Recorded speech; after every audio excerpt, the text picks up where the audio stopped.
Europe 1. Bienvenue dans les récits extraordinaires de Pierre Bellemare. Un podcast issu des archives d'Europe 1. Avoir un couteau de poche.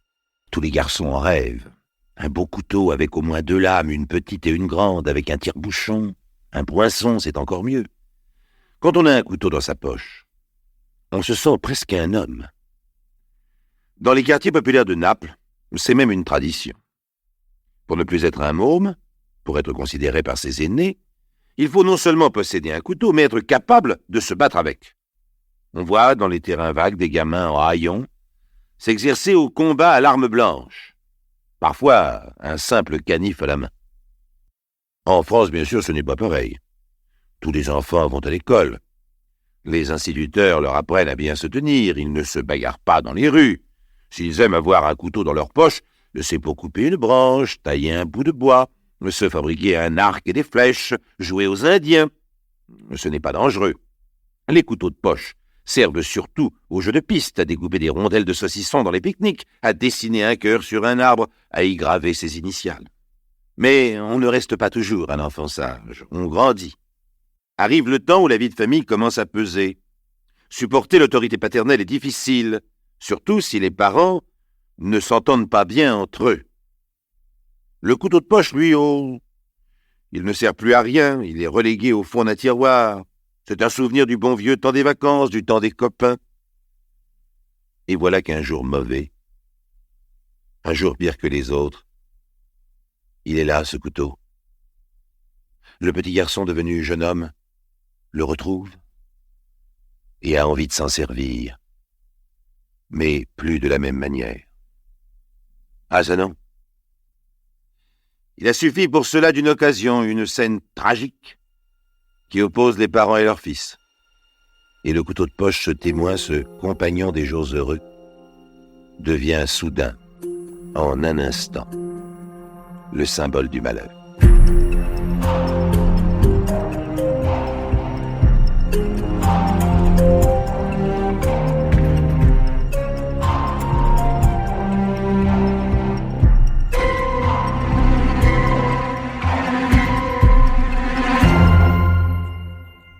Saint-Omer, cette ville du Pas-de-Calais, n'est pas seulement la patrie des dames au chapeau vert, les héroïnes charmantes de nos grands-mères, un roman de la Bibliothèque Rose. Non, Saint-Omer, il y a une quinzaine d'années, fut aussi le théâtre d'un drame familial épouvantable, je dirais même pathétique. Un jeune homme de 22 ans, que nous appellerons Paul, est accusé d'avoir tué son père d'un coup de carabine. Pourquoi ? Eh bien, parce que celui-ci avait bu et, au cours d'une scène de ménage, menacé sa femme, un couteau de poche à la main, le couteau de Paul. C'était un cadeau de première communion, un peu oublié depuis cette fête de famille célébrée à une époque où tout le monde s'aimait bien. Paul, aussitôt le meurtre commis, téléphone à la gendarmerie voisine du domicile de ses parents terribles, une maison des environs de Saint-Omer. « Allô, venez vite, je viens de tuer mon père. Où êtes-vous ? Je vous appelle de chez le boucher, à côté de chez nous. » Évidemment, selon les déclarations du jeune homme, celui-ci paraît en état de légitime défense. Il était un peu plus de 9 heures, 21 heures, maman était couchée, moi j'étais en train de peindre dans ma chambre. J'ai entendu des cris, je me suis dit « Allons bon, ça recommence, encore papa qui vient de rentrer du bistrot. » J'avais l'habitude. D'abord j'ai pas bougé, et puis maman s'est mise à hurler. Alors là, j'ai eu peur pour elle. J'y suis allé, mon père allait la frapper d'un coup de couteau. J'ai pas réfléchi, j'ai décroché le fusil de chasse qui était là au mur et j'ai tiré. Voilà. Paul, après avoir débité son récit avec précision, regarde les gendarmes bien en face, les yeux dans les yeux, sans paraître spécialement ému. Le brigadier se dit « Ce garçon est sacrément courageux. Ou alors, il n'aimait pas son père. » La mère de famille, elle, est sortie de la salle à manger où se déroule ce premier interrogatoire. Trop choquée sans doute par ce qui vient de se passer. Les gendarmes veulent tout de même lui parler. Ils la cherchent et la trouvent dans la chambre du drame. Elle a ouvert le tiroir d'une commode, a sorti de l'argent et compte des billets. Le corps de son mari est toujours là, à genoux, à terre, au pied du lit, le buste penché en avant, la tête sur l'édredon. Je vous demande pardon, madame, mais si vous vouliez venir un moment... Oui, je viens, répond-elle calmement. J'emporte quelques affaires et je suis à vous. Vous pensez bien que je ne vais pas rester ici, non? Le brigadier est de plus en plus intrigué par l'attitude de cette femme et de son fils. De toute sa carrière, il n'a jamais vu ça, une indifférence pareille. Dieu sait pourtant s'il lui a été donné d'assister à des événements tragiques, de compatir à la souffrance humaine. Ici, un homme vient de mourir, il est là, et personne ne semble s'en soucier. C'est encore plus affreux, peut-être, que le désespoir et les larmes. Allons, madame, venez, il le faut maintenant. Avant de sortir de la chambre, le brigadier regarde le lit, le cadavre. La main de la victime tient encore serré entre ses doigts le couteau de poche de son fils. Avant de toucher à quoi que ce soit, conscience professionnelle, il va falloir prendre des photos. Le rapport de la gendarmerie relate dans un style administratif à peu près ce que je viens de vous raconter, les sentiments en moins. Pourtant, c'est cette impression, ce malaise ressenti par le brigadier qui est le plus important. Un début d'explication possible au parricide. Mais les gendarmes n'ont pas l'habitude de décrire leurs états d'âme. Le rapport est complété par une enquête auprès des voisins. Le père de Paul, la victime, est un ancien garde-barrière de la SNCF. Il travaillait dans les jardins à la journée pour arrondir sa retraite. Oh, toujours prêt à rendre service, précise l'un de ses employeurs, à faire une commission. Et il réparait très bien les vélos, dit un autre.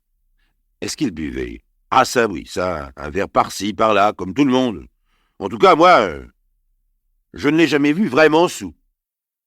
Quant à la mère de Paul, une femme du même âge que son mari, la soixantaine, est-ce vraiment une pauvre malheureuse terrorisée chez elle et protégée par son fils?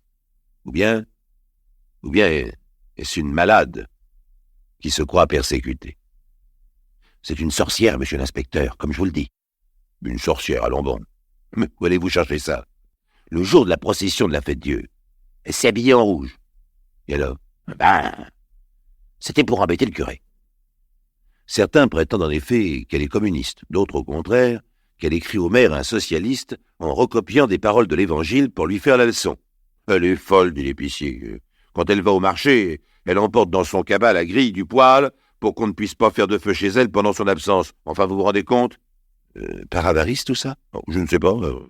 Allez comprendre des choses pareilles. Le fils, maintenant, Paul. Il adore sa mère. Oh, sans doute, parce qu'elle n'est pas comme tout le monde, une originale, une exaltée. C'est à elle qu'il ressemble d'ailleurs, pas à son père. Il n'est pas un ouvrier, Paul. C'est un artiste. Il fait de la peinture. Non sans talent, d'ailleurs. Il est musicien aussi. Il joue de la guitare dans les bals le samedi soir. Il aime tellement sa mère que quand il s'est marié, il y a juste 1 an, il a laissé sa femme chez ses beaux-parents et a préféré continuer à vivre, lui, dans sa famille. Il ne devait pas y être si mal que ça, en dépit des scènes de ménage entre papa et maman, dont il fait tant de cas devant le juge d'instruction. Un curieux mariage, d'ailleurs, que celui de Paul. Il a d'abord rendu enceinte une jeune fille qu'il n'a pas épousée. Il en a épousé une autre, une infirmière, qui avait déjà un bébé d'un amant qu'il avait abandonné. Ah ça, décidément, Paul, un grand cœur. Famille étrange, qui laisse perplexe le juge chargé d'instruire l'affaire. Pour le magistrat, il manque quelque chose au dossier. Une inconnue, comme on dit dans un problème de mathématiques. Une équation qu'il va falloir résoudre.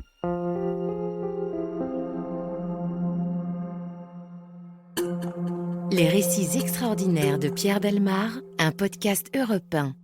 Paul, je dirais simplement Paul, respectons l'anonymat de ce jeune homme de 22 ans, est gardé à vue dans les locaux de la gendarmerie d'une localité près de Saint-Omer. Il est inculpé provisoirement pour coups et blessures ayant entraîné la mort. Provisoirement. Car ou bien il a réellement tué son père d'un coup de fusil au moment où celui-ci allait frapper sa mère avec un couteau, et dans ce cas, évidemment, il ne s'agit pas d'un crime, ou bien... Oui, le juge d'instruction hésite. Les deux versions du drame, celles données séparément par le fils et sa mère, concordent. Il est exact qu'au moment où il a reçu le coup de fusil, le père tenait à la main un couteau. Les photos le prouvent. Faites-moi tout de même un agrandissement de celle-là. Laquelle, monsieur le juge? Cette photo-là, où on voit le mieux le couteau dans la main. Je peux vous faire tirer seulement le couteau et la main en 18-24 si vous voulez. C'est ça, le plus tôt possible. Vous l'aurez dans 1 heure. Très bien. Le juge compulse une fois de plus le dossier. Il le lit, le relit. Il suffit souvent d'un détail, quelque chose qui échappe à la première lecture et qui soudain fait éclater la vérité. Une phrase attire son attention dans la déclaration de Paul.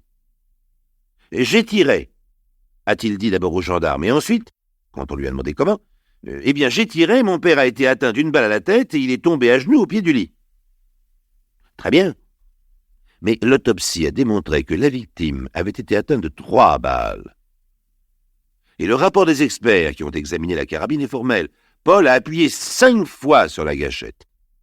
Une 4e balle s'est bloquée dans le canon, et la 5e est allée s'encastrer dans la précédente.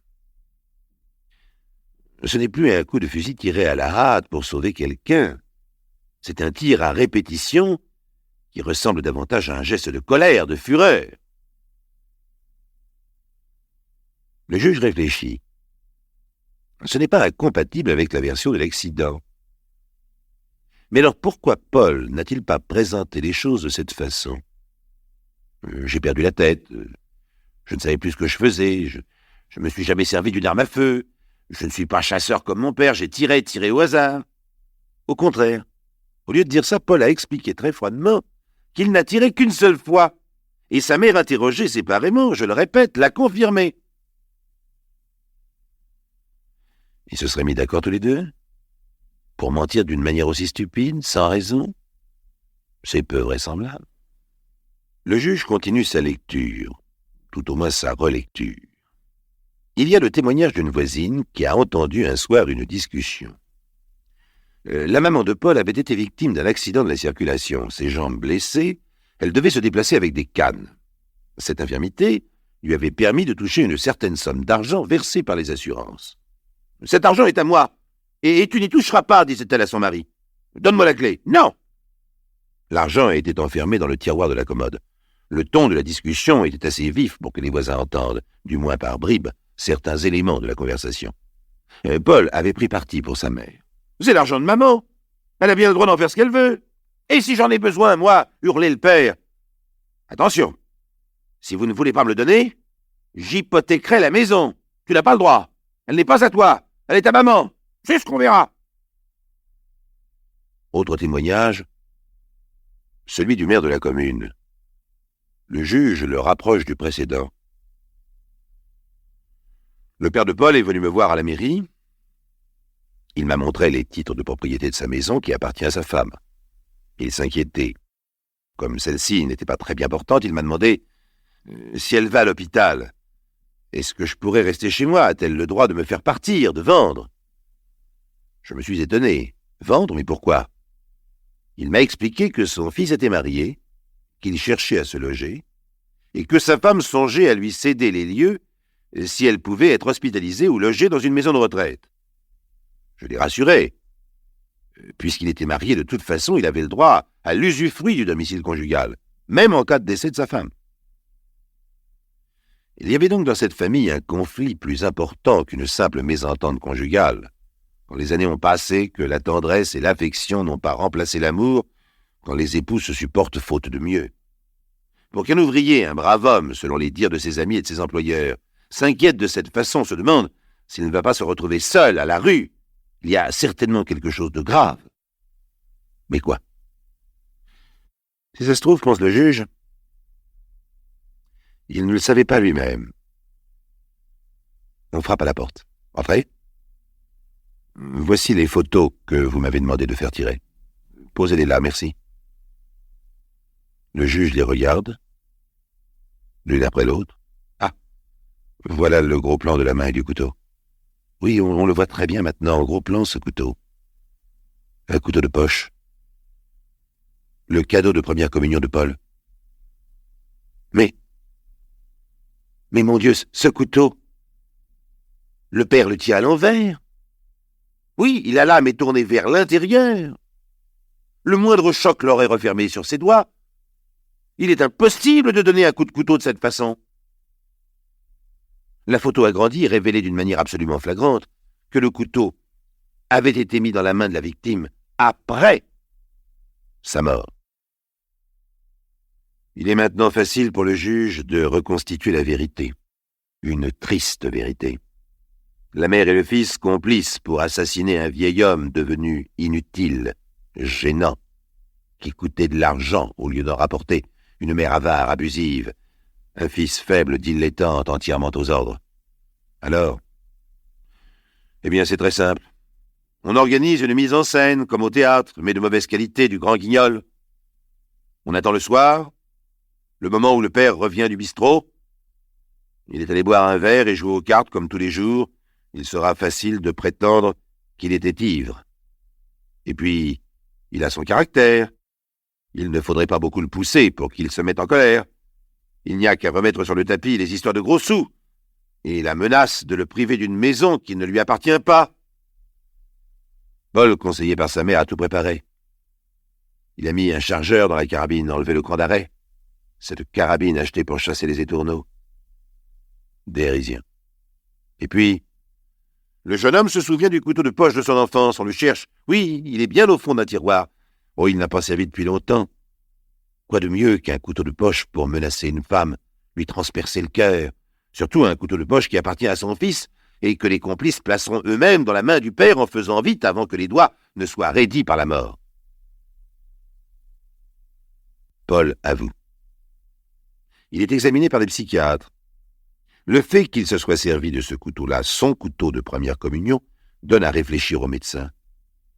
C'est la preuve d'un déséquilibre. Et aussi de la perturbation du milieu familial. Paul bénéficie des circonstances atténuantes, il est condamné à 10 ans de prison, et sa mère à 5 ans. Oui, vous trouvez peut-être que le jury a été indulgent. En notre époque matérialiste où bien des gens ne croient plus à rien, il reste au fond de chacun de nous un besoin profond, celui de pardonner, de garder un Dieu caché, le Dieu de notre enfance. À l'époque où nous rêvions de posséder un couteau de poche.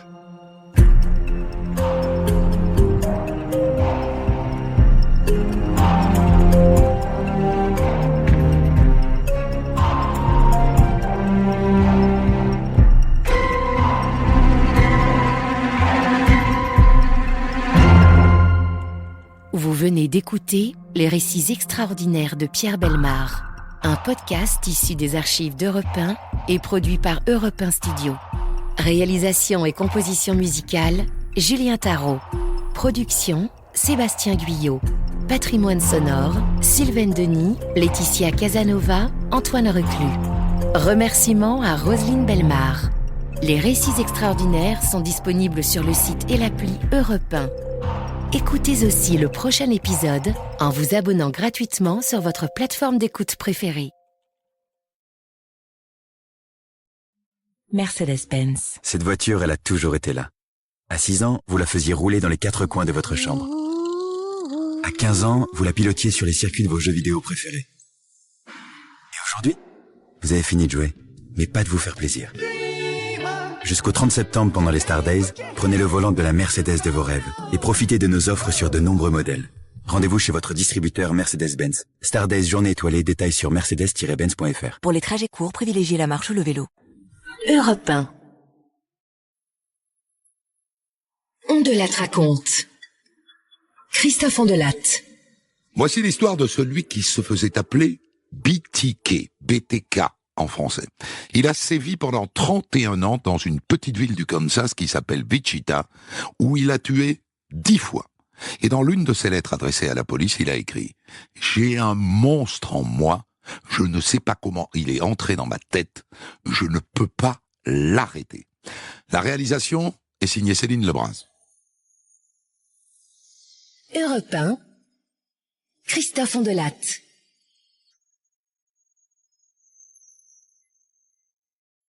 C'est l'histoire d'un gamin de 15 ans, Charlie Otero, qui un soir de février 1974, à Wichita, aux États-Unis, rentre chez lui après l'école. Charlie et sa famille viennent d'arriver dans le coin. Il a hâte de dire à ses parents qu'il s'est fait des copains. Tiens, c'est bizarre. La porte du garage est ouverte. Et le chien Lucky est dans le jardin. On ne laisse jamais Lucky dehors sans surveillance. Il aboie sur les gens.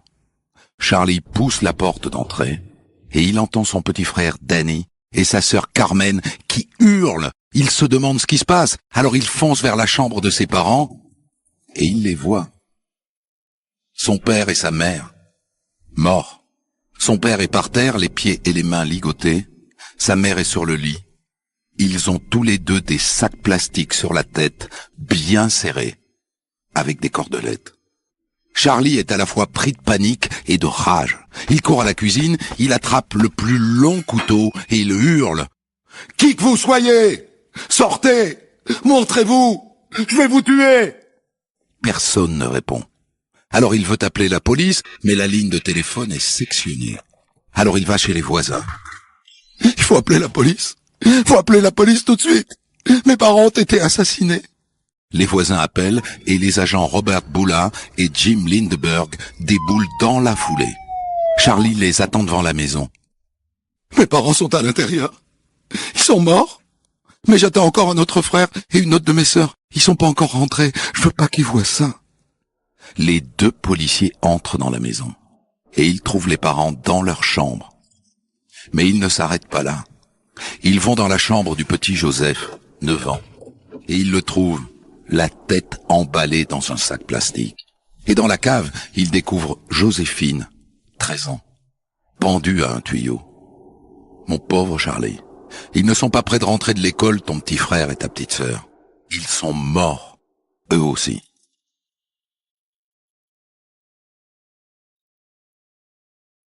Pour la police de Wichita, c'est une énorme affaire. C'est calme, d'habitude, par ici. Et ça démarre mal. Tout un tas de voisins prétendent qu'ils ont vu le tueur, mais il y en a qui parlent d'un grand blanc maigre et d'autres d'un petit noir. Avec ça, allez faire un portrait robot. On est en 1974, alors oubliez l'ADN. La police scientifique trouve une trace de sperme sur la cuisse de la fille et une tache de sang sur la scène de crime, qui révèle le groupe sanguin du tueur. Il est de Rhésus O, ce qui est assez banal dans le coin.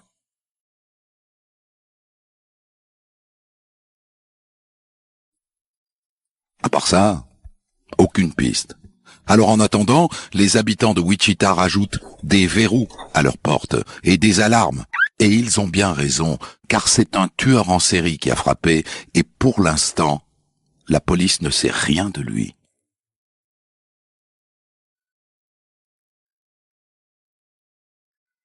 Six mois plus tard, en octobre 1974, Don Granger, un journaliste du Eagle, l'un des journaux les plus lus du Midwest, entend dire qu'il y a du nouveau dans l'enquête sur le crime de Wichita. 3 prisonniers auraient des infos sur le crime et chercheraient à les négocier avec la police. Granger est sûr de son info, alors il la balance dans son journal et quelques jours plus tard, son téléphone sonne. « Alors, vous allez m'écouter attentivement. Je ne vais pas me répéter. » C'est une voix dure et coupante, avec un accent du coin. « Il y a une lettre sur l'affaire Otero dans un livre à la bibliothèque publique. Allez la chercher. » Et il indique dans quel livre se trouve cette lettre. Et il raccroche. Granger prévient immédiatement la police et un agent trouve la lettre à l'endroit prévu. Quelle lettre ? Je vous écris pour épargner aux contribuables les coûts d'une longue et inutile enquête. Vos 3 prisonniers cherchent juste à avoir de la publicité pas chère sur le dos des Otero. C'est moi qui ai fait le coup, et je l'ai fait tout seul. Et pour être certain qu'on va le croire, il donne des détails que seule la police connaît. Par exemple, comment il a fait les nœuds qui ligotaient les parents Otero. Et cette lettre se termine par cette phrase terrible. « Je suis désolé. J'ai un monstre en moi, et je ne sais pas comment il est entré dans ma tête. Je ne peux pas l'arrêter. Peut-être que vous le pourrez, moi je n'y arrive pas. Et il a déjà choisi sa prochaine victime. Vous savez ?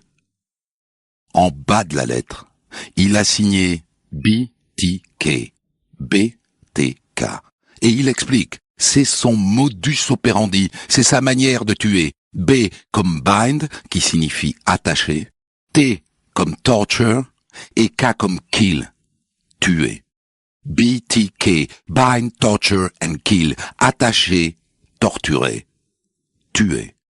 Exactement ce qu'il a fait à la famille Otero. Au début, la police arrive à convaincre le journal Eagle de ne rien publier sur ce BTK. La lettre, ça doit rester secret. Mais le journal concurrent, le Wichita Sun, apprend l'existence de BTK et sort l'affaire sans prévenir. Ce que la presse ne sait pas encore, c'est que BTK est soupçonné d'un autre meurtre commis quelques mois après le massacre de la famille Otero. Catherine Bry. Elle a été poignardée chez elle après s'être cachée des heures dans sa penderie. BTK a déjà fait 5 morts et ça ne fait que commencer.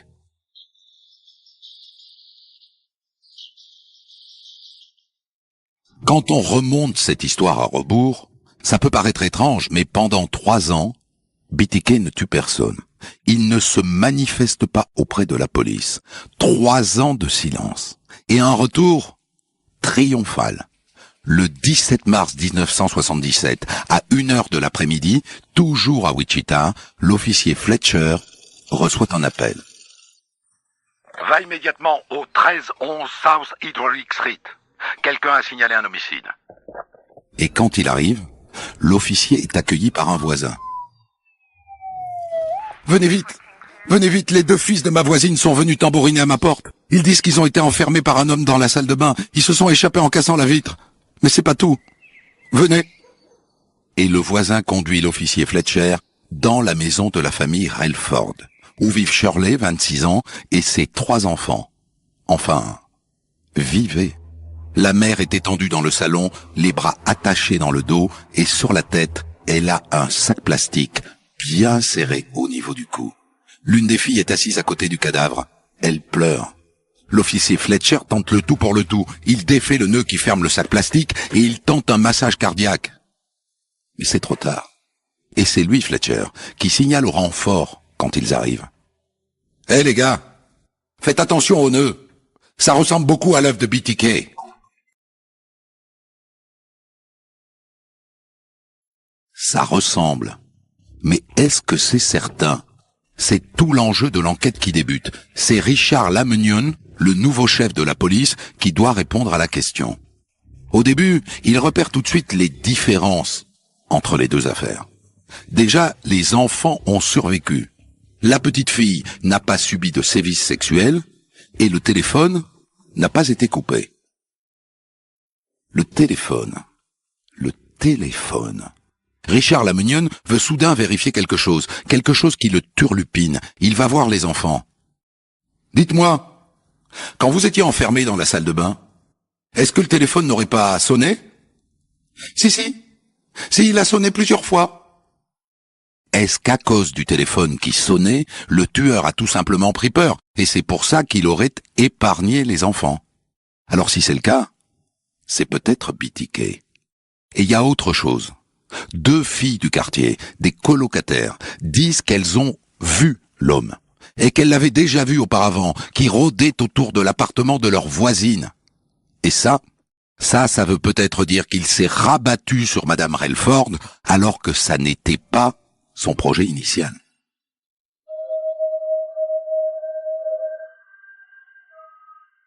Donc plus de doute, c'est BTK. Les nœuds sont exactement les mêmes, tout comme le sac en plastique.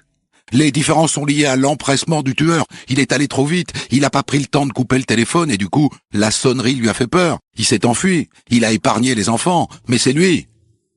C'est BTK, mais une fois de plus, il s'est carapaté. Mais pas longtemps. Il rôde autour des maisons isolées de la banlieue de Wichita. Il cherche sa prochaine cible. Et quand il l'a trouvé, il est capable de l'observer pendant des mois, jusqu'au jour où il se faufile dans la maison. C'est ce qui se passe le 8 décembre 1977. Il se faufile chez Nancy Fox. Il se planque dans son placard et il attend qu'elle rentre. Quand elle rentre, elle ouvre le placard et il lui bondit dessus avec un revolver. Le lendemain, après avoir appliqué jusqu'au bout son plan, attaché, torturé, tué, Il est si galvanisé, si confiant en lui, il se sent tellement fort qu'il appelle la police d'une cabine.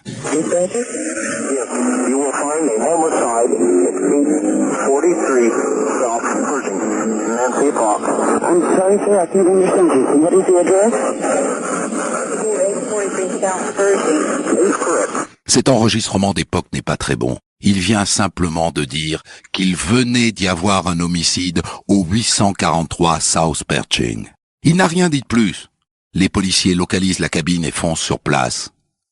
Il n'est plus là.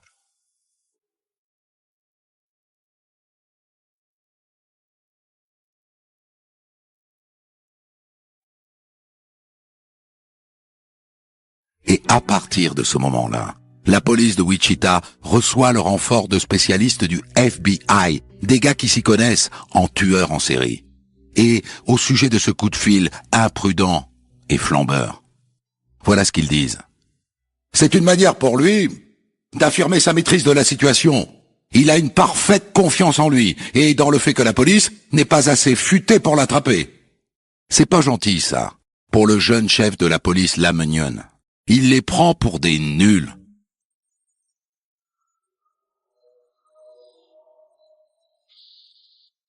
Deux mois après le meurtre de Nancy Fox, le 10 février 1978, un paquet arrive dans la boîte aux lettres d'une télé locale de Wichita, Cake TV.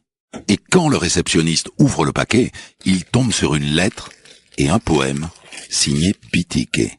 À côté de son nom, le tueur a dessiné plusieurs nœuds coulants. Il se plaint qu'on ne parle pas assez de lui. Combien dois-je tuer de personnes pour qu'on parle de moi dans les journaux nationaux? Ça commence à bien faire.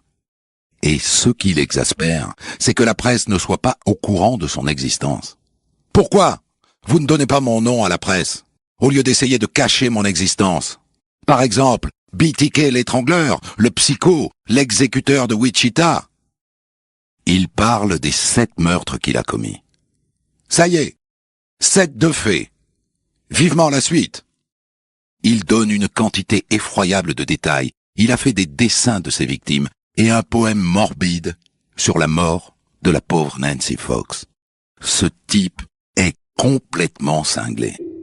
Retrouvez Christophe Andelatte pour la suite de votre récit dans un autre podcast déjà disponible sur votre plateforme.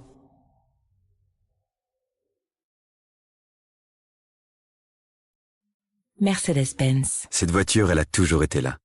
À 6 ans, vous la faisiez rouler dans les 4 coins de votre chambre. À 15 ans, vous la pilotiez sur les circuits de vos jeux vidéo préférés. Et aujourd'hui, vous avez fini de jouer, mais pas de vous faire plaisir. Jusqu'au 30 septembre pendant les Star Days, prenez le volant de la Mercedes de vos rêves et profitez de nos offres sur de nombreux modèles. Rendez-vous chez votre distributeur Mercedes-Benz. Star Days journée étoilée, détails sur mercedes-benz.fr. Pour les trajets courts, privilégiez la marche ou le vélo. Europe 1. Andelatte raconte la suite de votre récit.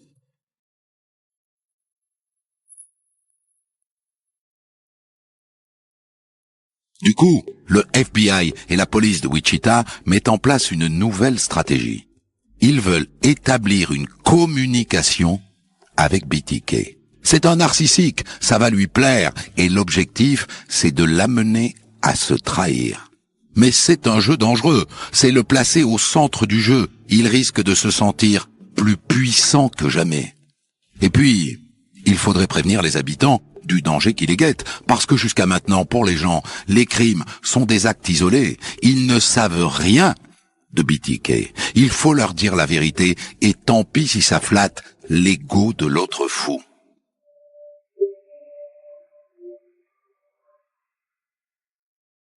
Le chef de la police, Richard Lamonion, lâche la bombe dans une interview à la télévision. Cake News with M.J. McKittrick, Vince Patton, Dave Schaefer, and Greg Rittman. This is the 10 o'clock edition. Je veux confirmer à la population qu'il y a bien un tueur en série à Wichita et qu'elle doit prendre toutes les mesures pour se protéger. Avez-vous des pistes sérieuses pour attraper le tueur qui se fait appeler BTK? Honnêtement, nous n'en avons aucune. Et pendant l'interview, Avec la complicité de la chaîne qui le reçoit, la Munion fait diffuser 2 images subliminales, 2 images cachées, mais qui sont censées percuter le cerveau de BTK. Sur l'une d'elles, on peut lire « Appelez le chef de la police maintenant ». Mais ça ne marche pas. En revanche, la panique s'empare de la ville, les ventes d'armes explosent. Et la conséquence de tout ça, ce que la police n'avait absolument pas anticipé, c'est que BTK disparaît de la circulation pendant 6 ans.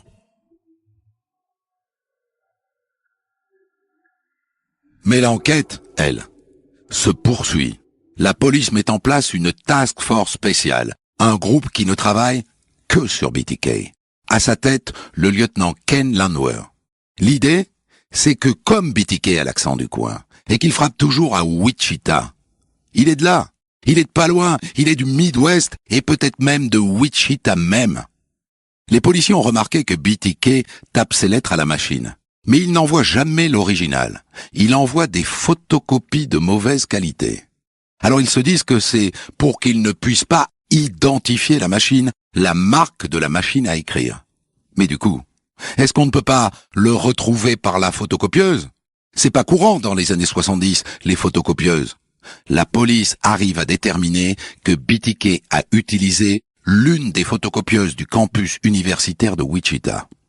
Malheureusement, ce sont les photocopieuses les plus utilisées de la ville. C'est un cul-de-sac, mais au moins, ça confirme qu'il est du coin.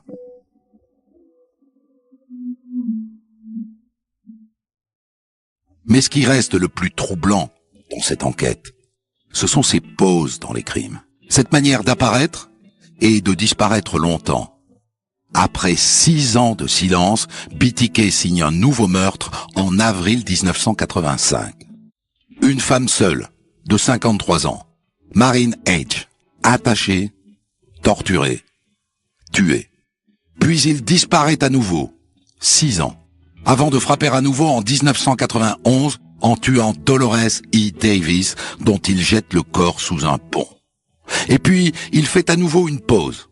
Entre-temps, il est devenu une légende urbaine. C'est une histoire qu'on raconte pour faire peur aux enfants. Sauf que maintenant, on a son ADN. Eh oui, la science a fait des progrès. Les taches de sperme qu'on a retrouvées sur certaines de ses victimes ont livré son identité génétique. Alors pour l'instant, ça ne sert à rien, mais si on l'attrape, ça permettra de le confondre tout de suite. À moins qu'il ne soit mort. On est en 2004, son premier meurtre date de 1974, son dernier meurtre de 1991, il y a 13 ans.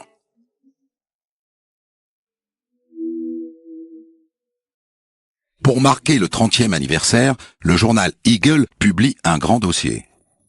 Même si ceux qui ont vécu ces horreurs n'ont pas oublié BTK, aujourd'hui, toute une nouvelle génération de Wichitans n'a strictement jamais entendu parler de lui, et c'est très bien ainsi. C'est cet article qui va réveiller BTK. Quelqu'un qui est toujours là, dans l'ombre, attentif. Après 13 ans de silence, le Eagle reçoit une lettre, venue tout droit d'un passé qu'on croyait lointain. Elle est signée BTK.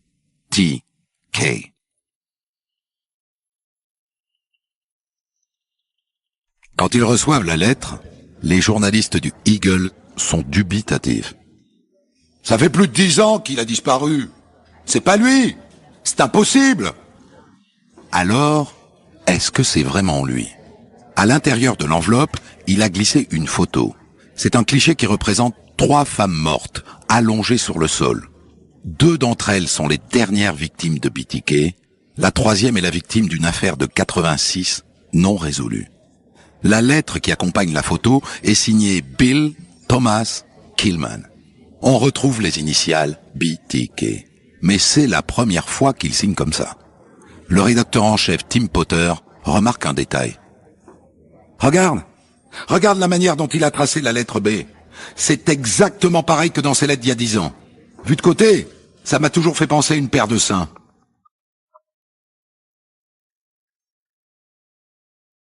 Les journalistes envoient la lettre à la police. Et elle atterrit au bureau du lieutenant Ken Landwehr. Ça fait 13 ans qu'il n'a pas eu de signe de BTK. Vous imaginez, 13 ans. À la seconde où il pose ses yeux sur cette lettre, il sait, c'est lui, et il se dit qu'il est prêt à tuer à nouveau. Alors la petite task force mise en place il y a 13 ans se remet immédiatement en marche. Et Ken Landwehr reprend la stratégie d'autrefois, il veut le faire sortir de son trou. Je dois me mettre en avant. Je dois m'adresser à lui publiquement. Je dois le flatter pour qu'il s'adresse à nous. Un excès de confiance, une erreur. Et on l'attrape. Mais se mettre en avant comporte une part de risque. Le FBI prévient Landwehr. Il va devenir obsédé par vous. Il peut s'en prendre à votre famille. Je sais. Mais c'est notre dernière chance. Ken Landwehr convoque immédiatement une conférence de presse. Et il révèle l'existence de cette nouvelle lettre et les menaces qui l'accompagnent. Au cours de cette conférence de presse, ça n'est pas tellement aux journalistes qu'il parle, c'est à lui, à BTK. C'est une des affaires les plus difficiles de ma carrière, sans doute la plus difficile. Je trouve même que l'individu qui a fait tout ça, je serais très curieux de lui parler. Et ça marche. BTK se manifeste. Il envoie d'autres messages, et notamment dans des paquets de céréales gravés à ses initiales qu'il abandonne de ci, de là. Les échanges de messages durent pendant des mois. BTK a l'air d'apprécier qu'on s'intéresse à lui. Et il vient d'annoncer qu'il a repéré sa prochaine victime. Mais il va commettre une erreur. Sa première erreur. Il dépose l'un de ses paquets, l'une de ses boîtes de céréales qui lui sert de boîte aux lettres, dans un parking couvert qui est équipé de caméras de surveillance. Et sur les images, on ne voit pas son visage, mais on voit bien sa voiture. C'est une Jeep, une Cherokee noire.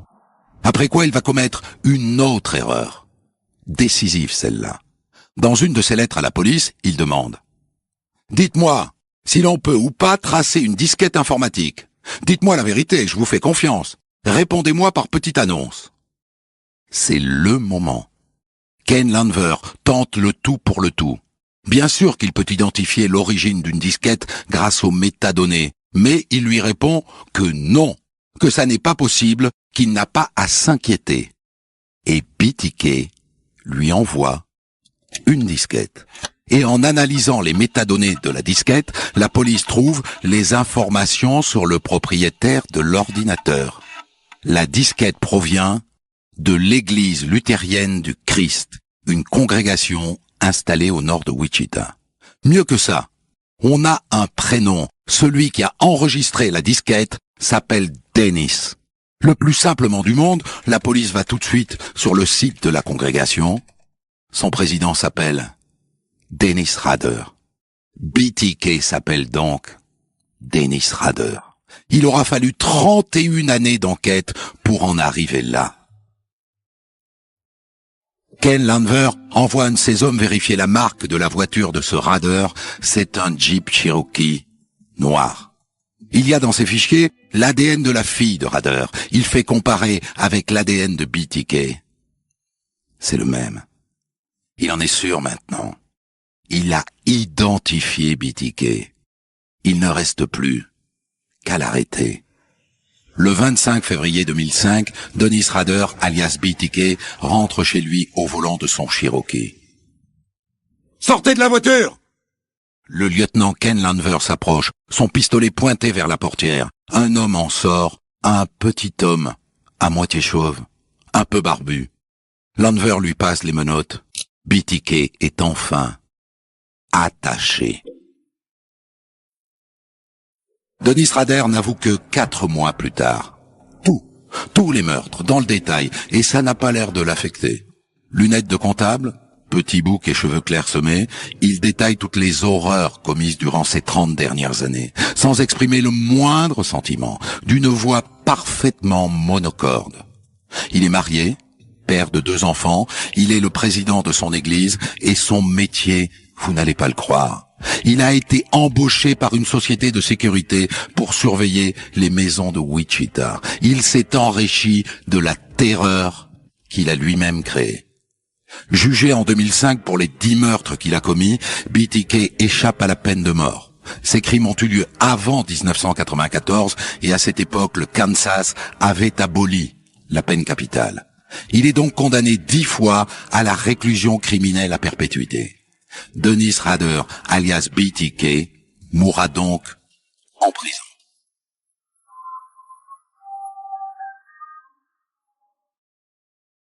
Des centaines d'histoires disponibles sur vos plateformes d'écoute et sur europe1.fr.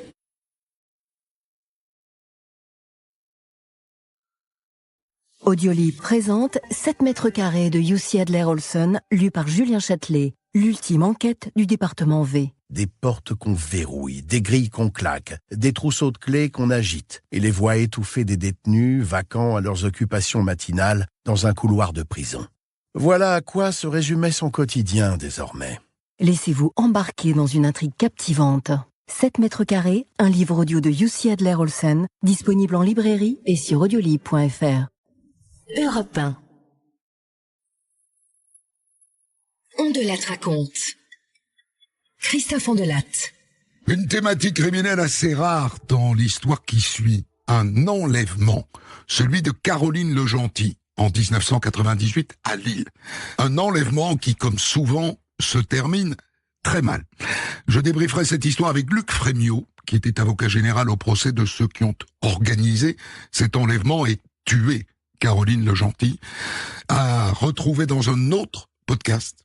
J'ai écrit cette histoire avec Thomas Audouard, réalisation Boris Pachinski.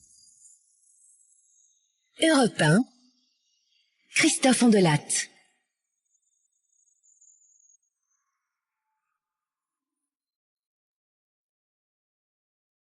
Ça se faisait beaucoup, autrefois, surtout dans les années 60 et 70. Enlever quelqu'un et en échange de sa libération, tenter d'obtenir une rançon. Je dis tenter, parce que le plus souvent, ça ne marchait pas. La famille prévenait la police, les policiers se mettaient en planque au moment de la remise de la rançon, et bim, les ravisseurs se faisaient coincer. Quand ils ne se faisaient pas fourguer par les flics, des faux billets. C'était trop risqué. Et petit à petit, l'enlèvement comme technique pour s'en mettre plein les fouilles a disparu. D'où l'étonnement des policiers de Lille quand un samedi après-midi de mars 1998, un couple se présente au commissariat pour dire « Notre fille a été enlevée ». Nous n'avions plus eu de nouvelles d'elle depuis 2 jours, et on s'inquiétait forcément. Et voilà qu'on a reçu un appel d'un homme qui nous a dit qu'il l'avait enlevée et qu'il allait nous contacter pour demander une rançon. Enlevée? Et elle s'appelle comment, votre fille? Caroline. Caroline Legentil. Comme quelqu'un gentil. Oui, voilà. Avec un L à la fin. Un enlèvement, ça ne traîne pas. Les policiers se mettent tout de suite sur le coup. Les parents habitent Douai, mais Caroline partage un appartement avec sa sœur dans le centre de Lille, ce qu'on appelle le Vieux-Lille. Officiellement, elle est étudiante en droit. Pas très assidue en cours, d'après ce que disent ses parents. Bon, ben disons qu'elle cherche sa voie, quoi. Au début, ça nous a un peu inquiétés, mais en même temps, on se dit que c'était pas totalement anormal, hein. Il vaut mieux faire un métier qu'on aime, plutôt que de passer toute sa vie à faire quelque chose qu'on n'aime pas. Et en attendant de trouver sa voie, Caroline profite de la vie. Parlez-moi de l'appel que vous avez reçu de la part des ravisseurs. Ben, ça n'a pas été très long. Quelques secondes, tout au plus. Et puis il a dit qu'il allait nous rappeler, et il a raccroché. Et ce qui nous a tout de suite inquiétés, c'est que il avait le numéro de notre ligne fixe, qui est pourtant sur liste rouge. Alors on s'est dit, il ment pas, quoi, c'est forcément Caroline qui le lui a donné. Vous avez noté quelque chose de particulier dans cet appel? Un détail qui pourrait nous mettre sur la... Oui. Le monsieur avait, disons, un accent, je dirais, maghrébin. Donc, il va rappeler. La ligne fixe de la famille Legentil est tout de suite placée sur écoute. Et le soir même, comme les parents ont dit que Caroline, qui séchait les cours à la fac, prenait du bon temps, les policiers se mettent à faire le tour des bistrots où elle avait ses habitudes, dans le quartier notamment de Masséna. Bonjour, monsieur, dame. Police judiciaire. Est-ce que vous connaissez cette jeune fille, ici sur la photo? Ah oui, bien sûr, oui. Ah oui, je la connais. Elle vient souvent avec des amis. Je crois que son père est notaire, c'est ça? À Douai? Ah, c'est ça, hein? Oui, le père est bien notaire. Et c'est comme ça que les policiers apprennent que Caroline fréquente surtout un pub qui s'appelle l'Hemingway, place Sébastopol. Un bar de nuit de Lille très fréquenté, un peu chelou.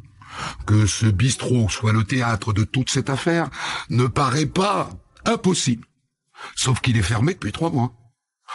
Bon ben voilà, avec tout ça, on n'a pas beaucoup avancé.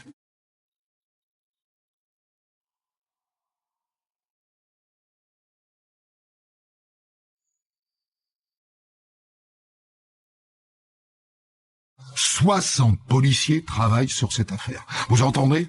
60. C'est considérable. Et encore, il faut ajouter la police belge. On est à Lille, la frontière n'est pas loin. Il n'est pas rare qu'une affaire lilloise ait des ramifications par-delà la frontière belge. Le lendemain matin, le téléphone sonne 3 fois de suite chez les parents. Allô? Allô? Allô? On entend qu'il y a quelqu'un à l'autre bout, mais il ne prononce pas un mot et il raccroche. Trop vite pour qu'on puisse localiser l'appel. C'était peut-être le ravisseur, mais c'est pas sûr.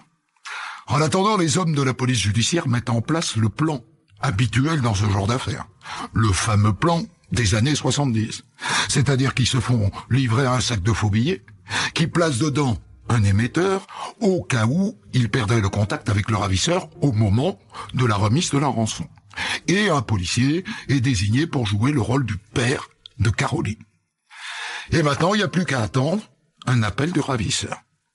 En parallèle, les flics en reviennent à ce bar chelou, l'Hemingway, où Caroline avait ses habitudes, mais qui est fermé, je vous le rappelle, depuis 3 mois. Alors voilà ce que j'ai trouvé. Bon, ça n'a pas été trop compliqué. Les collègues les ont à l'œil depuis un moment. Donc les gérants du bar sont 2 frères, ou plutôt 2 demi-frères.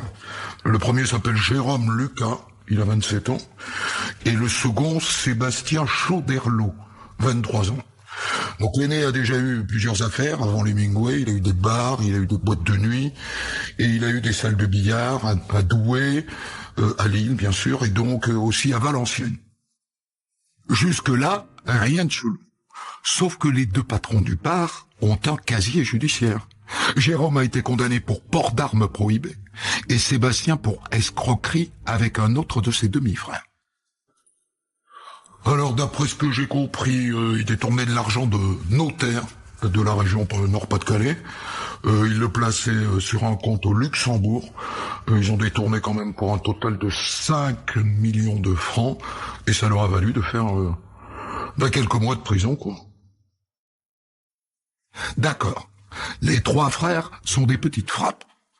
Mais de là à enlever une gamine, c'est autre chose.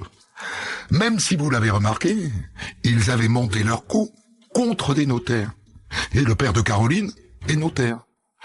Donc ne pas négliger la piste de ces garçons.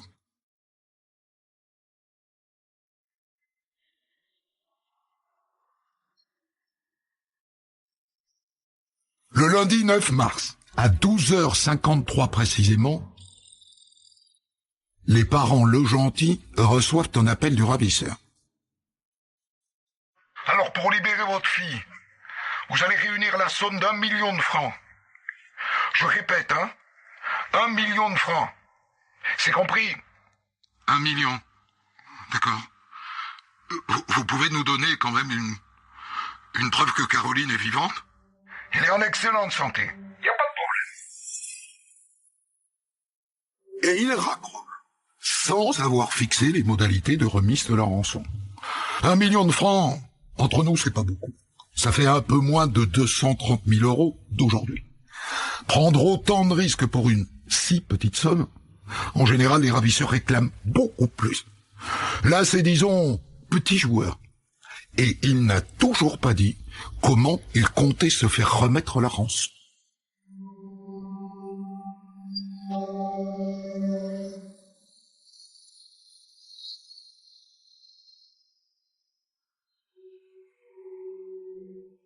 Le lendemain matin, Georges le Gentil, le père, va à sa boîte aux lettres. Et dedans, il trouve une enveloppe. Il l'ouvre. Il y a une lettre qui confirme le montant de la rançon. 1 million de francs. Il y a aussi la carte d'identité de Caroline. Et une photo de famille des Le Gentil. Les parents entourés de leurs 3 filles. C'est une photo que Caroline conservait dans son portefeuille. Plus 2 clichés Polaroid. 2 photos qui montrent Caroline debout devant un drap blanc et des bâillonnets, et ses jambes sont ficelées avec du scotch. C'est la preuve que le ravisseur ne raconte pas des cracks. Elle est vraiment sa prisonnière.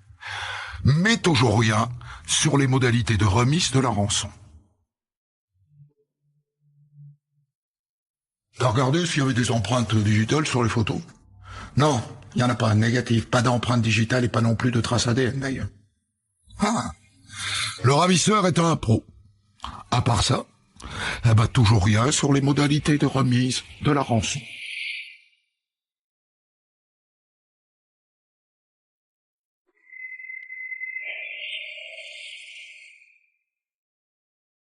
Quelques heures plus tard, le téléphone sonne à nouveau chez les Le Gentil. Et cette fois, les policiers ont demandé au père de faire durer la conversation le plus longtemps possible pour tenter de localiser l'endroit d'où il appelle. Je vous confirme, vous devez nous donner 1 million de francs si vous voulez revoir votre fille vivante. Oui, je suis d'accord, mais je voudrais vous dire que je ne pourrais pas le faire moi-même. Malheureusement, ma santé ne me le permet pas. Alors si vous en êtes d'accord, c'est un de mes amis qui va vous remettre l'argent. Ok, d'accord. Dites, je pourrais parler à ma fille? Ça me rassurerait, comme ça je saurais qu'elle est vivante. Eh bien, il ne sera pas rassuré. Le ravisseur raccroche sans répondre à sa question. Retrouvez Christophe Andelatte pour la suite de votre récit dans un autre podcast déjà disponible sur votre plateforme. Audiolib présente 7 mètres carrés de Jussi Adler-Olsen, lu par Julien Châtelet, l'ultime enquête du département V. Des portes qu'on verrouille, des grilles qu'on claque, des trousseaux de clés qu'on agite, et les voix étouffées des détenus, vacants à leurs occupations matinales, dans un couloir de prison. Voilà à quoi se résumait son quotidien désormais. Laissez-vous embarquer dans une intrigue captivante. 7 mètres carrés, un livre audio de Jussi Adler-Olsen, disponible en librairie et sur audiolib.fr. Europe 1. Ondelatte raconte la suite de votre récit. Et ensuite, les jours passent. 1 jour, 2 jours, 3 jours, 4 jours, 5 jours, 6, 7, 8 jours. Imaginez l'état des parents. Ils ne savent pas si Caroline est encore vivante, s'ils la reverront un jour. Et puis finalement, 8 jours après, le 13 mars au matin, le ravisseur fixe enfin un lieu de rendez-vous. Vous allez vous rendre dans un café qui se trouve face à la gare de Tournai. Tournai, vous voulez dire en Belgique? Oui, voilà, en Belgique. Et quand vous serez sur place, je vous appellerai pour vous donner la marche à suivre. Ça aussi, c'est un classique des enlèvements façon 70s.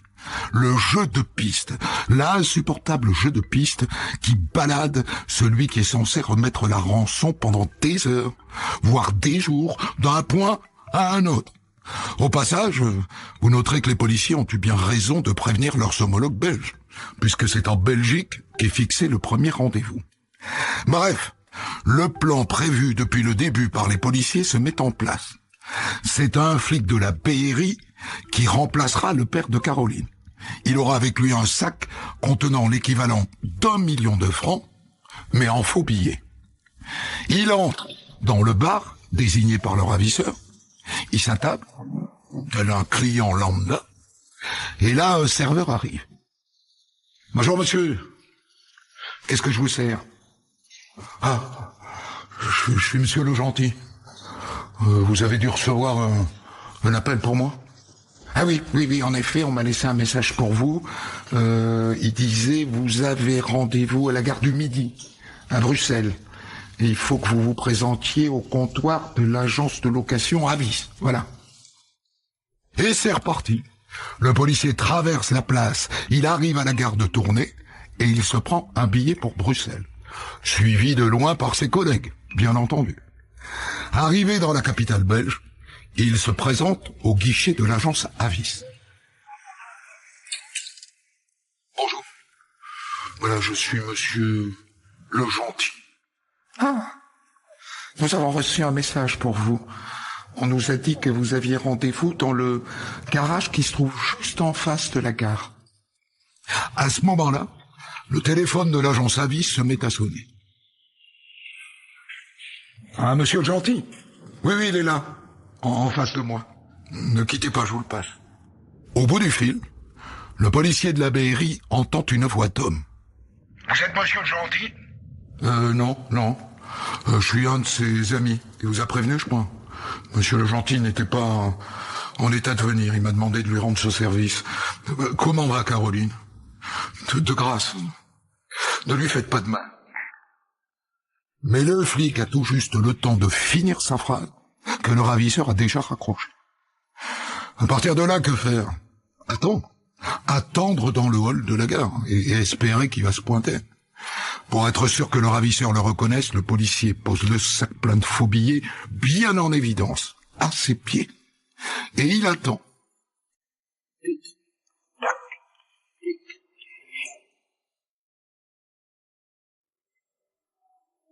Et les heures passent sans que personne ne se manifeste.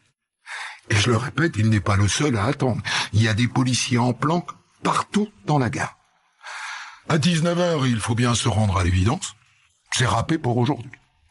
Alors le policier, toujours avec son sac de faux billets sous le bras, reprend le train pour Lille. Jusque-là, c'était les policiers français qui étaient sur le coup, après avoir informé bien entendu leurs homologues belges de la tentative de remise de la rançon. Mais comme la Belgique a l'air d'être l'épicentre de cette affaire, à partir de maintenant, la police de Bruxelles prend la main, en cogestion avec les Français. La preuve, le juge d'instruction français débarque à Bruxelles. Je suis très heureux de faire votre connaissance, monsieur le juge. Alors, comment voyez-vous les choses? Comment je les vois? Vous devez savoir qu'en France, nous refusons toujours de céder aux demandes des ravisseurs. On ne paie pas. Jamais rien. Je sais, chers collègues. Sauf que nous, ici en Belgique, c'est très différent. Au bénéfice des victimes, qui sont notre priorité, nous sommes toujours prêts à négocier avec les ravisseurs. Je sais. Est-ce que vous accepteriez cette fois-ci de vous caler sur la ligne française, c'est-à-dire pas de rançon? Jamais. Si vous nous garantissez que vous assumerez pleinement cette décision en cas de problème, je ne vois pas de raison de vous le refuser. Immédiatement, les Belges saisissent l'opérateur téléphonique Belgacom. Et ils veulent savoir d'où ont été passés les différents appels du ravisseur. Je vous envoie mon rapport, mais je tenais à vous prévenir, tous les appels de monsieur et madame Le Gentil ont été passés depuis 3 cabines téléphoniques qui sont toutes les 3 situées dans le centre-ville de Charleroi. Donc, le ou les ravisseurs gravitent probablement autour de Charleroi en Belgique. La décision est prise de placer toutes les cabines téléphoniques de la ville, toutes, soit plus de 100 cabines, sous surveillance policière. Avec ça, on a de bonnes chances de le coincer.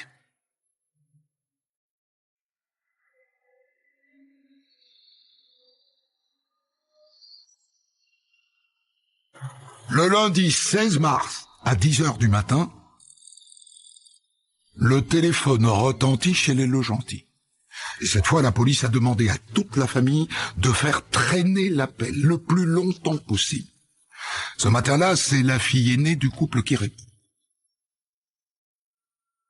Non, mon père n'est pas là. Vous pouvez le rappeler plus tard. Il sera de retour vers 13h, je pense. Bien joué, mademoiselle. L'appel est immédiatement localisé. Bon, il a été passé depuis une cabine téléphonique de la rue du Grand Central, à Charleroi. Ok. On a quelqu'un sur place? Effectivement. Qu'est-ce qu'on fait? Il est censé rappeler à 13h. On attend. À 12h56 pétant, un homme entre dans l'une des cabines téléphoniques sous surveillance. Il compose un numéro et immédiatement, le téléphone sonne chez les Legentils à Douai. Les Français préviennent immédiatement les policiers belges en planque près de la cabine. Vous le visualisez ? Affirmatif. C'est lui, il vient d'appeler la famille. Ok. Top interpellation. Et savez-vous qui les policiers belges viennent d'arrêter ? Jérôme Lucas, l'un des deux patrons du bar Hemingway de Lille. Les Français avaient eu du nez sur ce coup-là. Le type est mêlé à l'enlèvement de Caroline. Est-ce qu'il est le ravisseur ? Est-ce qu'il est seul ? Ou sont-ils plusieurs ? On ne devrait pas tarder à le savoir. Jérôme Lucas se retrouve face aux policiers belges. Je reconnais que j'ai participé à l'enlèvement, mais je suis qu'un exécutant. C'est pas moi qui ai organisé. D'accord. Et alors qui a organisé cet enlèvement ? Je connais que son prénom. Il s'appelle Malik, mais son nom je le connais pas. Il m'a juste demandé d'agir pour son compte de l'argent. Je sais rien de plus. Et la jeune Caroline, vous savez où elle est détenue ? Non, j'en sais rien du tout. Je suis qu'un exécutant, je vous dis. Jérôme Lucas est ramené en cellule. Et puis vers 19h, il est de retour devant les policiers.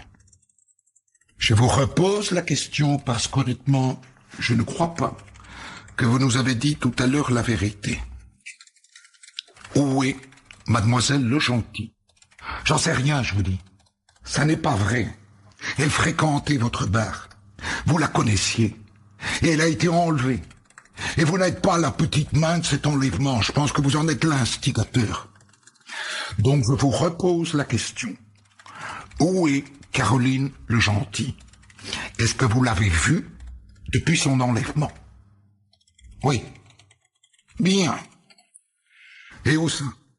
Dans un bois. À Fournan-Web. C'est pas loin de Lille. Quand je l'ai vue, elle était attachée à un arbre. Et vous sauriez nous désigner l'endroit ? Oui. Oui, il en est capable. Et il est d'accord pour faire un petit dessin des lieux. Un dessin auquel il ajoute un détail de mauvais augure. À cet endroit-là, il y avait un trou. C'est Malik qui l'a creusé, ce trou. Un trou pour enterrer un cadavre. Le cadavre de la pauvre Caroline.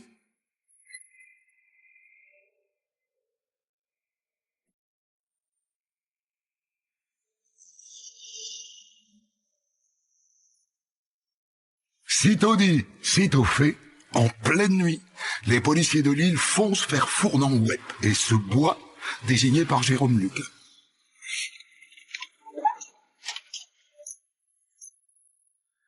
Ils avancent dans le bois à la lumière de leur lampe torche et soudain...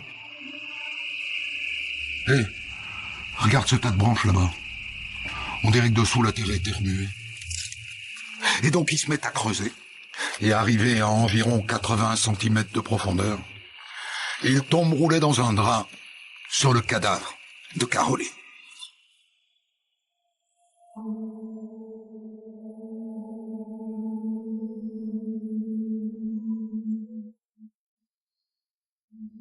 Le lendemain, Jérôme Lucas est extradé par la Belgique et rejoint son demi-frère Sébastien Chauderlot en garde à vue. Et immédiatement, ils passent aux aveux. Et ils reconnaissent que le fameux Malik, dont ils prétendaient n'être que des petites mains, n'a jamais existé. Ce sont eux, les deux frères, qui ont tout organisé. Et c'est Jérôme Lucas qui raconte le premier. En fait, avec Caroline, avant j'avais eu une petite relation avec elle. Je crois qu'elle avait gardé des sentiments pour moi. J'avoue... j'en ai profité. Et il raconte qu'il lui a donné rendez-vous à 14h au bar Hemingway, soi-disant pour lui montrer les travaux qu'il était en train de faire, mais que c'était un piège. Quand elle est arrivée, on l'a descendue de force dans le studio qui est juste en dessous du bar. Et là, je lui ai expliqué qu'on voulait faire croire à un enlèvement et qu'on allait réclamer de l'argent à son père pour la libérer. Et puis, on lui a demandé de nous donner le code de la carte de crédit, en fait, sa carte de crédit. Et Sébastien est allé retirer 1800 francs avec la carte et c'est avec ça qu'il est allé acheter d'abord un Polaroid et puis un drap blanc. Le Polaroid, c'était pour faire les photos qu'on voulait envoyer au père, quoi, pour obtenir la rançon. Quand est-ce que vous l'avez tué? La vérité? Eh ben, juste après avoir pris les photos. Comment est-ce que vous l'avez tué? On l'a étranglé. Avec un torchon. Il raconte que ça faisait un bout de temps qu'ils préparaient leur coup. Le trou dans le bois, ils l'ont creusé 1 semaine avant l'enlèvement de Caroline. Et quand ils ont glissé son cadavre dedans, ils l'ont aspergé d'acide chlorhydrique. Et ça n'est qu'après qu'ils ont envoyé la demande de rançon aux parents. Et pourquoi est-ce que vous l'avez choisie, elle? Caroline le Gentil. Parce que son père était notaire et qu'il avait de l'argent. Vous comptiez faire quoi de ce 1 million de francs que vous réclamiez aux parents? Vous voulez acheter un château pour loger toute la famille et aussi ouvrir un centre équestre. Ils ont tué Caroline pour un rêve de château.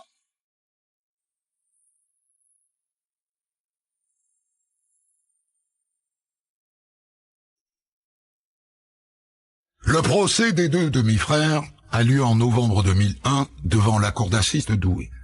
Et d'entrée, tous les 2 reconnaissent qu'ils avaient monté leur plan depuis plus d'1 mois. Le reconnaître, je dirais c'est la seule chose de bien qu'on puisse faire aujourd'hui. Non. Et sans se cacher derrière son petit doigt, Jérôme Lucas, qui a l'air de vouloir endosser le rôle de leader, avoue qu'il a utilisé à dessein les sentiments que Caroline avait pour lui. Je savais bien qu'elle avait un faible pour moi. Alors j'ai entretenu la flamme. Je me rends bien compte que c'est encore plus horrible. Je crois que je suis un monstre. C'est moi qui ai tout préparé. C'est moi qui ai tout imaginé. C'est moi qui ai entraîné mon frère et trahi la confiance de Caroline. Vous savez, je suis presque heureux de le dire. J'ai même pas le droit d'espérer un pardon. On devrait me mettre dans une cage. Une cage, c'est ma place. Et quand on en vient au mobile de cet assassinat, eh bien on en revient au château que Jérôme Lucas rêvait d'acheter. Pas pour flamber, dit-il, mais pour mettre tout son clan à l'abri. À cause de leur mère, alcoolique et déficiente. Ce qui fait dire à Maître Konitz, l'avocat de Jérôme Lucas, dans le clan Choderlos-Lucas, il y avait une impératrice des ténèbres qui a façonné ses enfants pour en faire des zombies. La seule chance aurait été qu'ils se retrouvent orphelins. Ce qui est assez confirmé par les experts psychiatres. Il a pesé indubitablement sur cette fratrie le poids de la mère, qui en était le noyau, je dirais, parfaitement dysfonctionnel. Pour assassinat, les 2 frères encourent la perpétuité. La Cour finalement les condamne à 30 ans de réclusion criminelle chacun. Aujourd'hui, ils sont sortis, bien sûr, tous les 2, à 1 mois d'intervalle, après avoir effectué 15 années de prison sur les 30.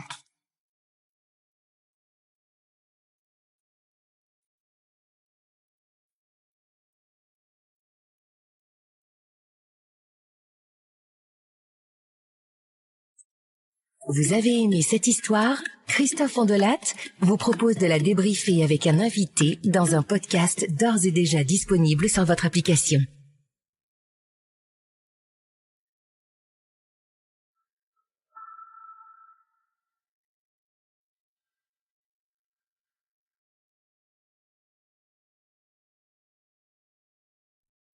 Mercedes-Benz. Cette voiture, elle a toujours été là.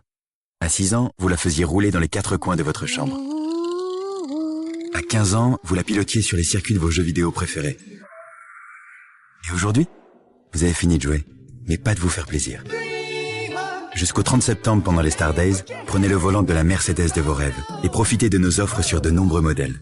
Rendez-vous chez votre distributeur Mercedes-Benz. Stardust Journée étoilée, détails sur mercedes-benz.fr. Pensez à covoiturer. Europe 1. Ondelatte raconte. Christophe Ondelatte. À tout juste 40 ans, Caroline Oliveira da Silva traverse une lourde période de dépression. Son travail, sa famille, rien ne va. Alors elle aurait pu quitter son compagnon ou changer de boulot. Au lieu de ça, elle a choisi de se suicider et d'emmener avec elle celui qu'elle aimait le plus au monde, son fils de 4 ans, Léo.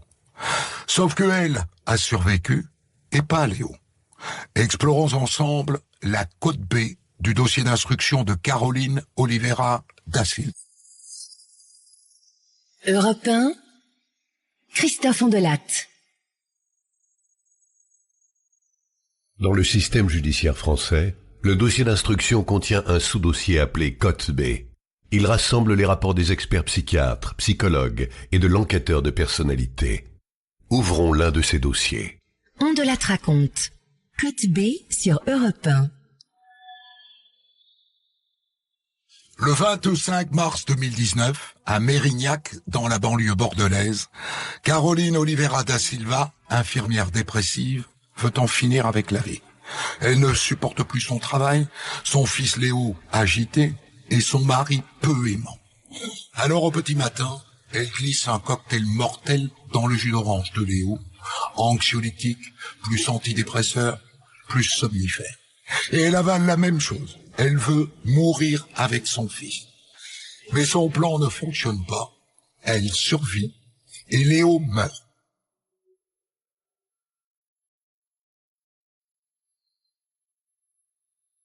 Trois ans plus tard, à son procès, Caroline Oliveira ne se cherche aucune excuse.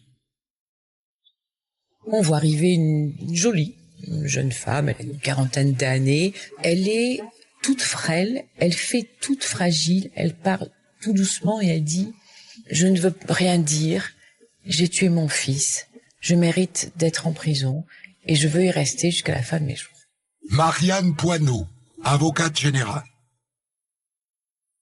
L'acte est monstrueux, une mère qui tue son fils de 4 ans, c'est même pas un bébé. On a des femmes, on a des dossiers de femmes qui accouchent dans des toilettes et qui ne souhaitent pas, parfois avec d'ailleurs une grossesse qui n'est ni désirée ni même comprise. Là, on est dans une mère qui adorait son fils et qui l'a tué, mais avec une circonstance tout à fait particulière qui nous glace, c'est que avec cette certitude que cette femme n'aurait pas dû être dans le box des accusés parce que la dose de médicaments qu'elle a prise elle-même, puisqu'elle a voulu se suicider avec son fils, elle a vraiment voulu se tuer. Et elle a pris, nous dit l'expert toxicologue, une dose qui aurait dû faire en sorte qu'elle soit décédée. Or, pour des raisons que l'on ne s'explique pas, certainement parce qu'elle a déjà l'habitude, elle a déjà pris des médicaments, vraisemblablement. Finalement, elle revient à la vie quelques jours après. Et on pressent que c'est l'horreur pour elle. Oui, c'est son drame, oui. Et elle n'aurait pas dû être là.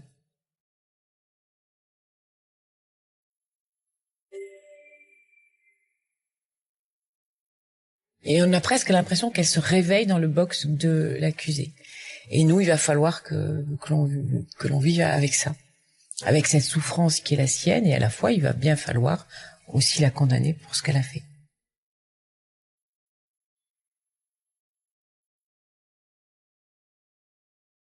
La question qui se pose, c'est pourquoi est-ce qu'elle est passée à l'acte alors que elle est décrite comme étant, et elle le confirme, une mère fusionnelle avec son fils, qu'elle adorait par-dessus tout. Elle savait que ça serait son enfant unique. Elle lui a donné beaucoup d'amour. Elle finit par lui donner la mort et vouloir partir avec lui. Ordonnance de mise en accusation, page 12. Caroline Oliveira da Silva est née le 14 février 1979 à Brest. Elle est issue d'une famille modeste originaire du Portugal. Caroline Oliveira da Silva a 3 sœurs aînées dont elle est très proche. Son père, Francisco Oliveira da Silva, était maçon et son épouse Maria Fatima Oliveira da Silva était mère au foyer avant de reprendre une activité en qualité de femme de ménage.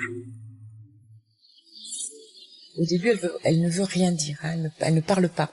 Elle ne veut pas se défendre, elle ne veut rien dire. Elle dit, je suis coupable, je veux être condamnée à perpétuité. Bon, d'accord. Alors une fois qu'elle a dit ça, on est un peu embêté. On se dit bon, voilà, il va quand même falloir que l'on avance. Et elle finit par parler de cette enfance d'origine portugaise, des parents immigrés en France, et un père qu'elle décrit comme étant violent à l'égard de son épouse, violent à l'égard de ses filles, et qui trompe sa femme. Mais on sent qu'elle a pris la distance, qu'elle a pris du recul, et elle dit « Je n'en veux pas à mes parents, c'était une époque, c'était comme ça, la vie était dure pour eux, la vie était dure pour mon père, et je ne lui en veux pas. »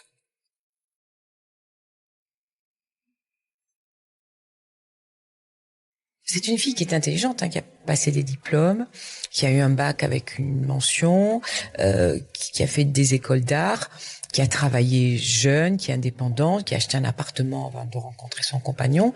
C'est une fille qui a une certaine joie de vivre et qui a une certaine force aussi, vitale. Voilà, c'est pas une pauvre petite chose que l'on a en face, c'est pas une pauvre petite chose. C'est vraiment une fille qui a du tempérament. Et donc c'est pour ça que on appréhende assez avec beaucoup d'interrogations le passage à l'acte, parce que entre-temps, entre cette enfance qu'elle nous décrit qui est difficile, entre cette jeunesse où manifestement quand même elle s'en sort très très très bien, et ce passage à l'acte, il s'est passé quelque chose. Et c'est ça que l'on a du mal à comprendre. Qu'est-ce qui s'est passé pour qu'elle en arrive là ?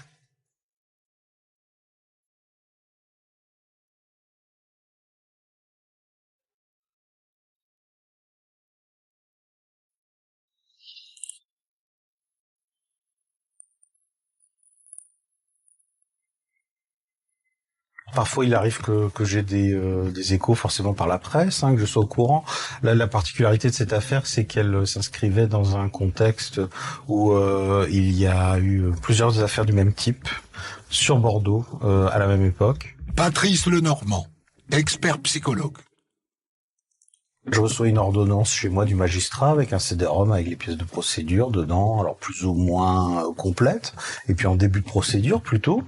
Et donc on me dit que cette dame est hospitalisée à l'UHSA. Donc l'UHSA c'est un hôpital psychiatrique entouré de murs de prison avec des surveillants pénitentiaires autour.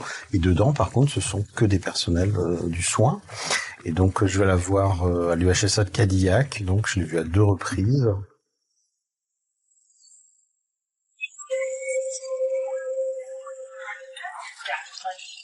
C'était une dame qui a totalement collaboré, hein. Elle avait besoin de parler parce qu'elle était en fait elle sortait, donc ça je l'ai compris après, mais elle sortait de plusieurs années de vécu d'impasse finalement, hein, dans sa relation de couple, dans sa vie de maman aussi. Elle s'était coupée de sa famille, alors pour plusieurs raisons, hein, c'est compliqué, mais donc elle était plutôt isolée, elle était dans une situation insoluble dont elle n'avait trouvé comme voie de sortie que le fait de mourir avec celui qu'elle aimait le plus, c'est-à-dire son fils. Ordonnance de mise en accusation de Caroline Oliveira da Silva. Caroline Oliveira da Silva a vécu chez ses parents à Pessac jusqu'à ses 20 ans. L'ambiance familiale était marquée par les adultères de monsieur Oliveira da Silva et les violences qu'il exerçait tant sur sa femme que sur ses 4 filles.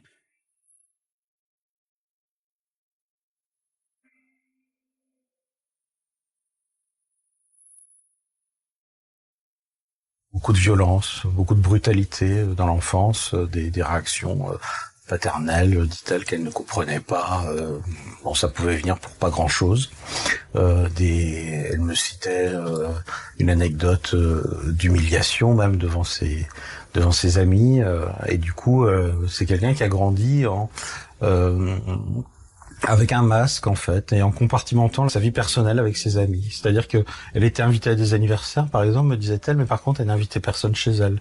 Tellement le fonctionnement était insécurisant, problématique, tellement il pouvait y avoir des imprévus comportementaux au sein de sa famille. La honte, c'est un sentiment qu'elle évoque quand elle me disait qu'elle avait, par exemple, une fois été violentée devant ses amis alors qu'elle était adolescente par son père, mais pour une raison qu'elle estimait futile. Elle, ce qu'elle déplorait aussi, c'était la disproportionnalité entre les réponses comportementales de son père en particulier et les inconduites qui lui étaient reprochées. Elle disait il suffisait que je souffle pour avoir une gifle. Elle a été élevée dans une atmosphère où elle faisait avec, elle ne demandait pas d'aide, elle taisait ses besoins face à la violence qu'elle a pu connaître dans sa famille, dans son enfance, dans son adolescence.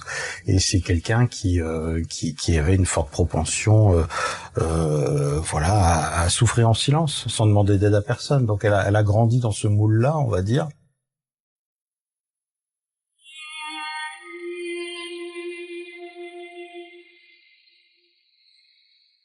Et ce n'était pas un réflexe chez elle, ce n'était pas un besoin chez elle de demander de l'aide à quiconque, parce qu'elle n'a pas fait d'expérience non plus de relations dans lesquelles on aurait pu l'aider, lui tendre la main, l'aider à sortir des précédentes situations dramatiques qu'elle a connues dans sa vie.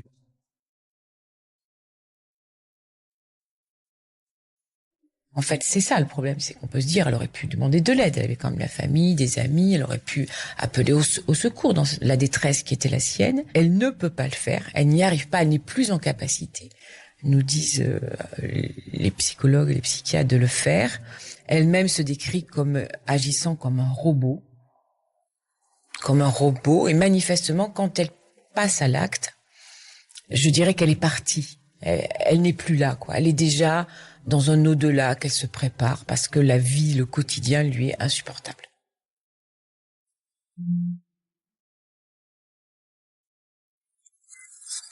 Ce quotidien que Caroline Oliveira da Silva cherche à fuir, c'est celui de sa vie de couple. Rien ne va avec son compagnon. Pour la juge d'instruction, c'est peut-être là que se trouve l'une des clés de son passage à l'acte.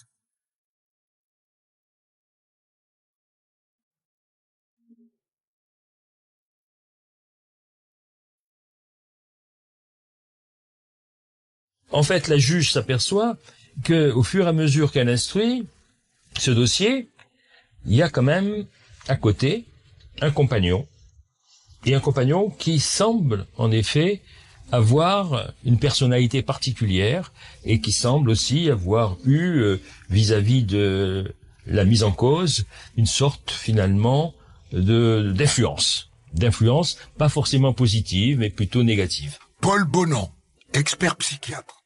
Et donc la juge demande en effet un complément d'expertise avec des questions très précises concernant finalement quel type de relation existait dans ce couple. Et donc je la rencontre une deuxième fois. À ce moment-là, elle est plus en soins, elle est stabilisée au niveau de sa dépression et elle est incarcérée à la maison d'arrêt de Gradignan. Présentation particulière, vêtements sombres, aucune forme de maquillage, et puis un débit très lent, mais une femme dont on sent qu'elle a besoin de parler. Code B23, complément d'expertise psychiatrique du docteur Paul Bonan. Caroline Oliveira da Silva a rencontré son compagnon par hasard dans la rue le 21 janvier 2010. Il lui avait demandé l'adresse d'un supermarché pour faire ses courses. Il lui avait affirmé qu'il était divorcé et père de 3 enfants. Et au fur et à mesure, au moment de cette intimité, de cette relation sentimentale, elle va quand même s'apercevoir qu'il y a des mensonges, des non-dits, mais qu'à chaque fois il retourne la situation. Et que même quand il y a des séparations, parce qu'à un moment donné, elle dit on peut pas construire quelque chose, il arrive à retourner la situation, à revenir vers elle, à faire en sorte qu'elle accepte finalement ce qu'il peut lui décrire, dans ce qu'il peut lui annoncer, y compris d'ailleurs que ça y est, c'est fini avec son épouse, il a divorcé, etc. Alors que c'est pas encore tout à fait le cas. Si bien que à un moment donné, son ex-épouse rentre en contact avec elle Et en fait, qu'est-ce qu'on s'aperçoit? C'est qu'elles communiquent, qu'elles sont pas en opposition, elles sont pas rivales. Elles sont, je dirais, complémentaires et elles essayent de se rendre service mutuellement par rapport à un homme qui semble être déstabilisateur aussi bien pour l'une que pour l'autre. Et là, Madame Oliveira, qui est une fille saine, qui a des principes, dit non, je ne peux pas continuer cette relation, ça n'est pas moral, il faut que ça, donc elle rompt avec lui. Elle s'aperçoit évidemment qu'il lui a menti, elle s'aperçoit qu'il a une double vie, puisqu'il n'a pas dit à sa femme qu'il avait évidemment une maîtresse et que il semblerait qu'il vive une vie normale avec sa femme quand il est avec elle le week-end. Donc ça, elle ne le supporte pas, elle rompt. Lui va revenir, il va revenir la chercher, il va revenir la harceler. Hein, c'est comme ça qu'elle le décrit, que c'est décrit par des témoins.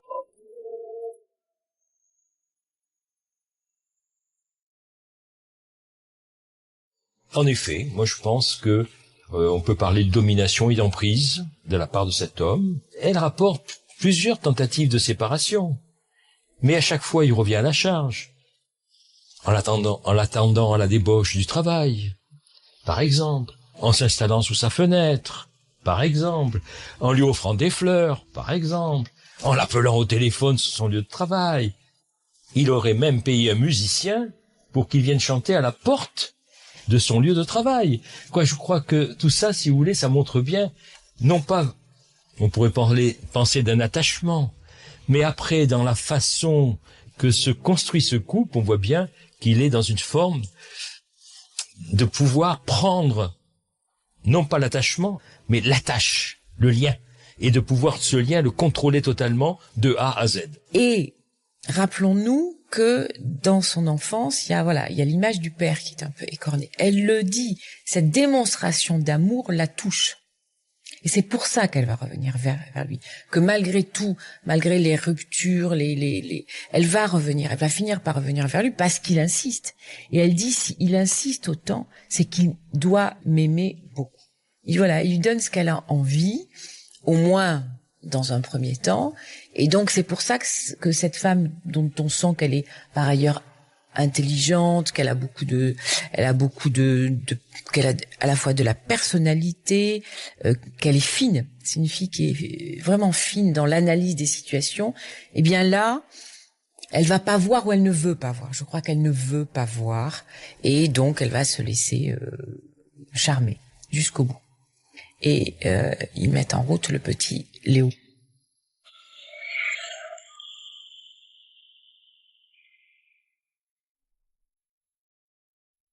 Alors qu'elle sait très bien que ça pourra pas être ce qu'elle désire véritablement.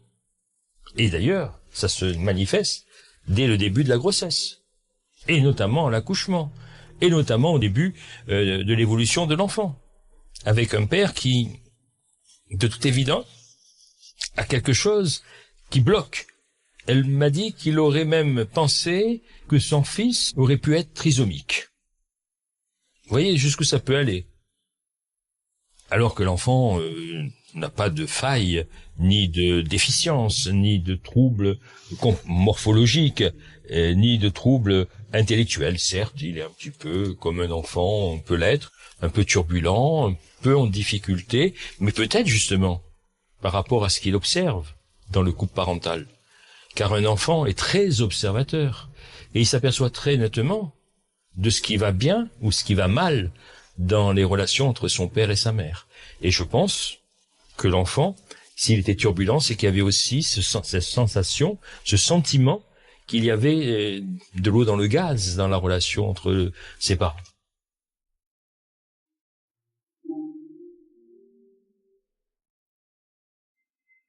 Retrouvez Christophe Andelat pour la suite de Code B dans un deuxième podcast déjà disponible sur votre plateforme.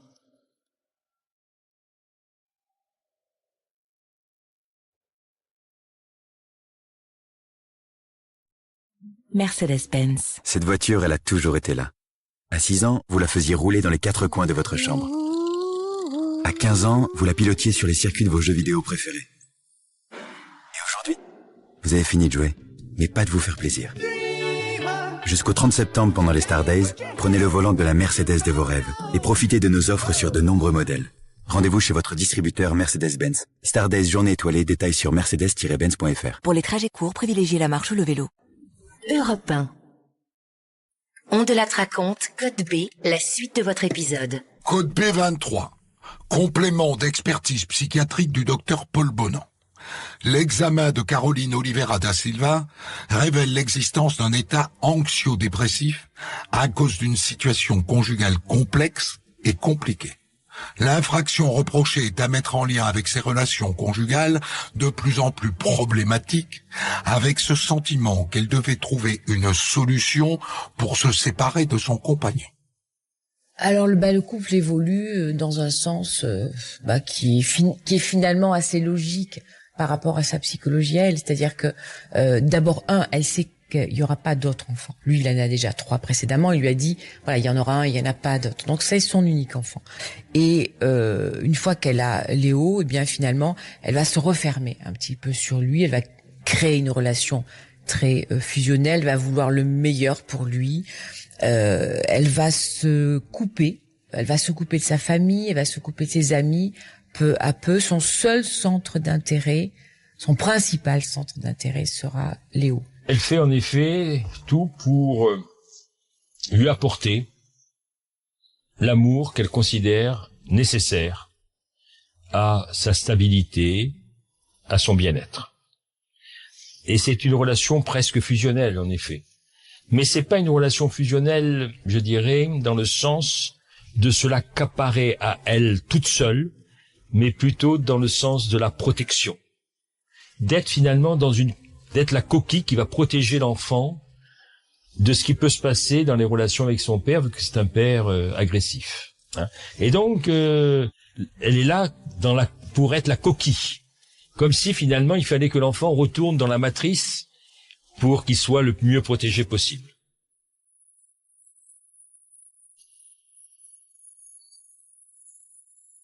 Code B11. Expertise psychiatrique du docteur Paul Bonan. Le compagnon reprochait à Caroline Oliveira da Silva d'être devenue plus mère qu'épouse. Le manque d'intimité n'a fait que s'aggraver avec pratiquement aucune relation sexuelle. Le père a conscience que cette relation n'est pas normale. Il dit qu'il essaye de séparer. Enfin, c'est le rôle du père de séparer l'enfant de la mère. Mais bon, manifestement, ça ne fonctionne pas. Après, voilà, je ne sais pas, parce qu'on ne vivait pas avec eux, donc c'est très compliqué. Il y a ce qu'elle dit elle, il y a ce qu'il dit lui. Manifestement, il s'en occupe de cet enfant, puisque lui ne travaille pas. Il est en situation d'arrêt de travail depuis déjà plus de 10 ans, en invalidité. Et donc, bon, il va quand même s'occuper de son fils, mais c'est elle qui quand même est au cœur des choix, d'abord de l'école Montessori, qui est un type d'éducation assez centré sur l'enfant, sur l'écoute, etc., qui se révélera être un échec. Léo est un enfant difficile, qui est suivi par un psychologue, qui est suivi par une orthophoniste, parce qu'il y a un bégaiement au début de vie, qui est suivi par un certain nombre de spécialistes. Et il y aura et dans toutes les écoles dans lesquelles il va passer, enfin toutes, il n'a pas fait beaucoup à 4 ans, mais dans chacun des établissements, il y aura des réunions, les parents seront sollicités parce que l'équipe pédagogique dira il y a un problème, c'est un enfant qui a des comportements violents, qui a des comportements inadaptés avec les autres enfants, et c'est aussi ça qui va énormément la toucher, la perturber et la remettre en cause, elle, en tant que mère. Code B11. Expertise psychiatrique du docteur Paul Bonan. Caroline Oliveira da Silva a analysé sa situation comme étant un échec, avec pour conséquence l'éventualité qu'on puisse lui retirer son fils dont elle était extrêmement proche. Il y a un basculement qui se fait quelques mois, quelques semaines avant le passage à l'acte, et ça va crescendo. On voit que ça va crescendo, c'est-à-dire que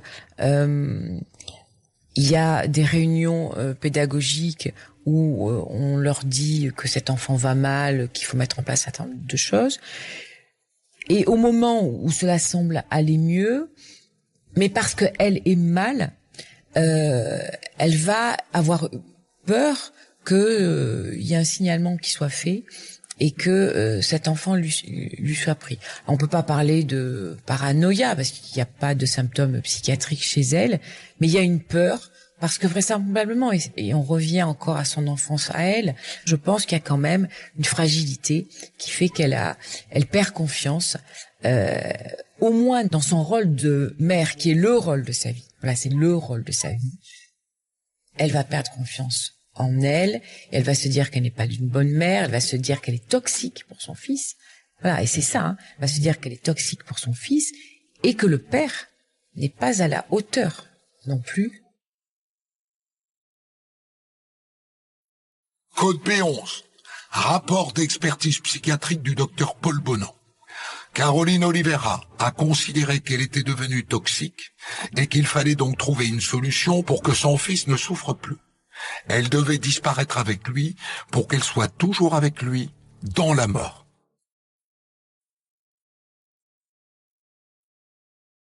Mais pour elle, c'était pas la mort, c'était partir, se détacher de la relation finalement toxique qu'elle pouvait avoir avec son compagnon, même si son compagnon disait que c'était elle qui était toxique, mais se détacher de la relation toxique qu'elle avait avec son compagnon pour revivre ailleurs, dans un ailleurs meilleur, avec son fils. Donc, ce suicide, si vous voulez, ne voulait pas dire un anéantissement. La mort pour elle n'était pas finalement quelque chose qui était définitif et inerte. C'était quelque chose qui lui permettait de sortir de son enfer et d'aller vers un au-delà plus épanouissant, plus réjouissant, en tout cas plus propice pour son fils et pour elle. Elle est arrivée à un constat que finalement, ça peut plus durer. Et il y a un épisode, la veille du drame, qui la conforte finalement dans cette dimension de souffrance qui est la sienne. C'est une femme qui est en souffrance. Et alors, ce qui s'est passé la veille, au soir, au repas, son fils, malheureusement, renverse un verre d'eau. Et le père, donc son compagnon, dit à son fils de lécher l'eau qu'il a renversée sur la table. Et pour elle, c'est quelque chose d'inimaginable, d'insurmontable. Et en fait, elle me dira plus tard que ça la renvoie à une histoire de son enfance où son père avait frappé un chat parce que le chat avait déféqué dans un espace de fleurs que lui-même avait créé. Et donc, on voit très nettement que cet épisode de l'eau et la réponse agressive de son compagnon à son fils l'amène à une conviction, à une certitude, il faut prendre une décision. D'autant qu'elle craint depuis quelques jours, à la suite d'une rencontre avec l'institutrice de son fils, qu'on risque de lui enlever son enfant. Parce que son compagnon dit qu'elle est toxique, et finalement elle se dit, mais peut-être que si mon fils est un peu agité, s'il est comme ça aussi en milieu scolaire, c'est que j'en suis un peu responsable. Et donc, il y a tout un aspect, à la fois d'agressivité du père vis-à-vis du fils, de son sentiment à elle d'être toxique et d'être une mauvaise mère, qui finalement devient insupportable et l'amène à prendre cette décision, finalement, de dire, partons ailleurs. À l'expert psychiatre, Caroline Oliveira da Silva raconte comment elle a tué Léo et tenté de se suicider. Quand Léo s'est réveillé, j'ai préparé son petit déjeuner, je l'ai habillé, il était en train de regarder des dessins animés à la télé. Et là, il m'a mis un coup sur la figure avec son bras plâtré. Je sais pas, c'était comme tout qui s'effondrait autour de moi. J'ai mis un tiers de flacon de Terralène dans le jus d'orange de Léo. Et il l'a bu normalement. Et il s'est endormi sur le canapé en regardant la télé. Je suis resté à le regarder, accroupi. Il devenait froid. Il avait les lèvres bleues.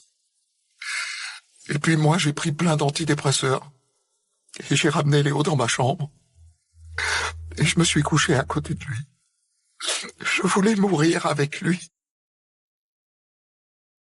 Et le partir ailleurs, c'est le néant.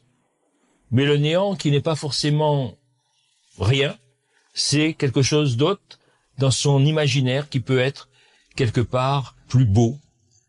Vous savez, les gens qui tentent de se suicider, quand ils n'y arrivent pas et qui sont en réanimation, quand ils se réveillent de la réanimation, qu'est-ce qu'ils voient dans leur lit? Un plafond blanc de la réanimation.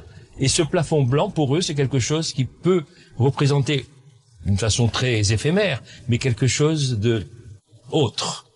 Quelque chose qui pourrait être le paradis, en quelque sorte.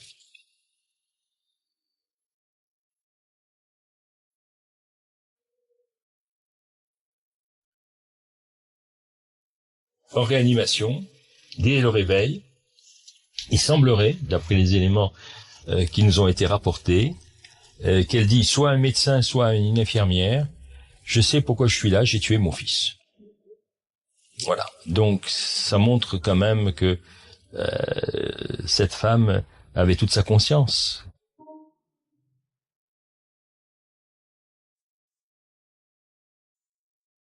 Là, on est vraiment dans une atmosphère de souffrance entre une mère et un fils par rapport à une situation réactionnelle. Il y a des raisons. La raison, c'est les liens entre le père et la mère et les liens entre le père et le fils. Et une mère qui est au milieu, il y a une triangulation. Donc c'est pour ça que c'est très névrotique. Il y a une triangulation entre trois personnages, et dans cette triangulation, il y a deux des personnages qui doivent s'échapper comme pour survivre.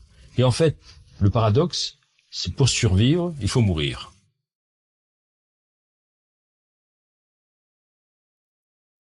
Elle me touche parce que c'est différent de la majorité des expertises, hein, faut être honnête. La majorité des expertises, c'est des affaires de mœurs, hein, ou criminels au sens d'homicide. Là, on est vraiment dans une dimension, je dirais, où on sent qu'il y a des émotions, des affections, et on peut pas rester insensible à cela, même si on doit garder une distance. C'est tout à fait indispensable. Mais dans cette distance-là, on s'aperçoit que on est face à une femme qui était en désespérance, et que cette désespérance-là l'a amené à un acte qui va aggraver sa désespérance, mais en quelque sorte aussi la libérer. En octobre 2022, s'ouvre devant la cour d'assises de Gironde, à Bordeaux, le procès de Caroline Oliveira da Silva. Fidèle à son comportement tout au long de l'instruction, elle assume tout. Elle assume tout le temps, elle le dit, elle le répète, elle pleure, elle dit « je suis la seule, je suis désolée d'avoir fait de la peine au père, d'avoir fait de la peine aux grands-parents, à la famille ». Jamais elle ne va reporter la responsabilité sur d'autres. Mais elle va décrire la vie qui était la sienne, admettre qu'elle avait ce rapport fusionnel, anormal avec son fils, mais en même temps, elle va dire que elle a quand même souffert dans une relation de couple qui pour elle n'était pas non plus la relation protectrice à laquelle elle s'attendait. Elle s'attendait d'avoir un mari, un compagnon protecteur dont elle dit qu'il ne l'a pas été. Elle s'attendait à avoir un père protecteur dont elle dit qu'il ne l'a pas été non plus. Voilà, et ça, elle est en capacité de le dire.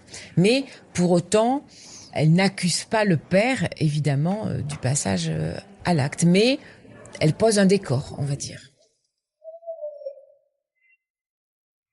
Et ce décor vient à la barre, oui. Et pendant 2 heures à peu près, je crois 2 heures, il va être interrogé par la présidente de manière assez sans concession. Mais c'est difficile parce que alors moi du côté de l'accusation c'est compliqué parce que le père c'est quand même il est partie civile, hein, c'est son fils qui est mort. Hein. Il faut jamais l'oublier. Donc il est partie civile. Donc j'ai pris le parti de rester assez discrète. Je laisse faire la présidente, je ne pose pas de questions. Je laisse faire la défense aussi. Mais en fait, on n'a pas besoin de faire grand-chose. C'est-à-dire que le comportement qui est le sien à l'audience suffit comprendre la personne qu'il est, et il va ne parler que de lui, c'est je pense que, et on voit au travers de ses propos qu'il pense pour elle, quoi. J'ai pensé qu'elle aurait dû, je lui ai dit que, voilà. Et on voit qu'il a un ascendant sur elle. Et il sait choisir les mots, et il a une façon de s'adresser à elle, il souffle le chaud et le froid, qui fait que, voilà. Et ça, il y a une raideur chez cette personne-là qui est quand même, qui nous surprend tous un peu. À un moment du procès, l'ex-femme du compagnon de Caroline Oliveira vient à la barre. Elle raconte qu'il l'a trompée et elle fait une révélation fracassante. Elle aussi a subi cet homme et pour le fuir, elle aussi a pensé au suicide. Et elle aussi avait imaginé tuer ses 3 enfants pour les protéger de ce père toxique. On est glacé parce qu'on se dit que quand même 2 femmes qui ne se connaissent pas et qui ont eu à distance la volonté de faire la même chose, une qui le dit et qui ne le fait pas, elle ne le fait pas parce qu'elle va voir un médecin et elle lui dit ce qu'elle envisage de faire. Elle dit parce que elle est pas en dépression, elle est sous le coup de l'émotion et elle perd pied. Mais elle a encore cette capacité d'aller dire à son médecin, voilà, je ne supporte pas, voilà ce que j'envisage, c'est-à-dire de me tuer et de tuer mes enfants. Et évidemment, le médecin comprend très bien le drame qui pourrait se nouer, de suite décide de l'interner, appelle le père, lui dit venez récupérer les enfants, je fais interner votre épouse. Alors que chez Madame Oliveira, elle n'est plus dans cette capacité-là d'en parler. Enfin, je le crois. Elle aurait pu, peut-être qu'elle aurait pu, mais il se trouve qu'elle ne l'a pas fait, et elle est en dépression majeure depuis déjà plusieurs semaines. Donc, elle n'est plus dans cette capacité. Mais cette concordance de comportement de 2 femmes qui sont amoureuses d'un même homme, et qui toutes 2 envisagent de se tuer et de partir, c'est-à-dire de tuer leurs enfants, c'est assez inhabituel, quand même. Faites entrer l'accusé. Je n'ai aucune circonstance atténuante. Aucune. Ma vie n'a pas toujours été facile. Mais j'avais pas le droit de tuer Léo. J'ai tué mon fils. Il n'y a rien de plus monstrueux. J'aimais Léo. Il aurait eu 8 ans cette semaine. Ma place est en prison. Et je mérite la sanction que vous m'infligerez. Toute autre parole serait indécente. Enfermez-moi pour toujours. Elle veut perpétuité. Bon, moi non. Moi non, parce que d'abord nous disent les psychiatres, et de toute façon sans doute il n'y a pas de dangerosité criminelle chez elle. Hein. Elle va pas récidiver. Par définition, son enfant est mort. La seule récidive que l'on craint, c'est son suicide.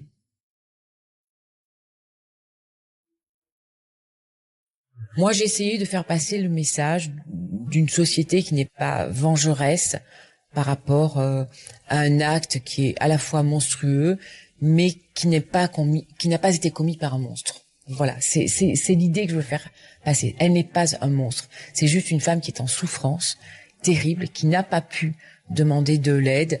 Elle mérite de payer pour ce qu'elle a fait, mais elle ne mérite pas de payer aussi cher, parce qu'en fin de compte, la prison, c'est rien. Ce qui est dur, c'est de continuer à vivre alors qu'elle a tué son fils. Code B10, rapport d'expertise psychologique. Depuis son incarcération, Madame Oliveira da Silva a renoué avec une partie de sa famille. Elle possède en outre les outils cognitifs et culturels qui lui permettent de se réinsérer. Néanmoins, des soins psychiatriques et psychologiques sont indispensables, si possible dans un cadre pénalement obligé, un risque suicidaire à distance n'étant pas exclu. Alors moi, je suis également quelqu'un qui reste optimiste en général, par rapport à l'ensemble des affaires, car je crois que l'être humain est un être malléable et qui peut tout à fait se modifier. Paul Bonan, expert psychiatre. Alors, d'abord, il faut elle a certainement pu percevoir qu'elle n'a absolument pas été lâchée par sa famille, par sa mère et par ses sœurs. Et ça, c'est très important, parce qu'à un moment donné, son compagnon a fait en sorte de la détacher de sa famille. Donc, il faut qu'elle prenne bien conscience que, au contraire, ses sœurs et sa mère ont finalement tissé encore des liens plus forts avec elle. Il faut qu'elle prenne aussi conscience que dans ce qui a pu être dit justement au cours de son procès, d'en tirer tout ce qui peut l'amener à bien intégrer qu'elle n'était pas dans le faux par rapport à son appréciation du comportement de son compagnon. Et certes, son fils n'est plus là, mais il faut qu'elle arrive à pouvoir se reconstruire et donner une autre image d'elle que celle que certains ont bien voulu lui faire passer d'elle, et notamment son ex-compagnon, car c'est une femme sensible, qui a du mal certainement à gérer ses émotions, mais qui est tout à fait une personne qui a du sens, qui a des fibres d'amour, et que elle est certainement en communication, à sa façon, avec son fils.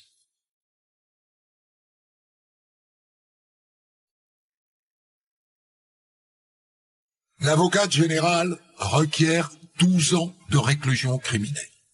Depuis son box, Caroline Oliveira da Silva lance « Ça n'est pas assez. Condamnez-moi plus. » Et elle sera entendue. La cour d'assises de la Gironde la condamne à 15 années de réclusion criminelle. Caroline Oliveira da Silva accepte le verdict et elle ne fait pas appel.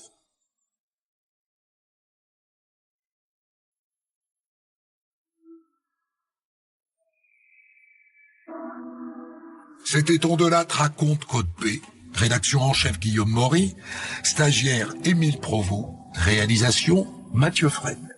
Retrouvez On Delattre raconte Code B tous les vendredis et samedis dès 6h sur votre plateforme de podcast.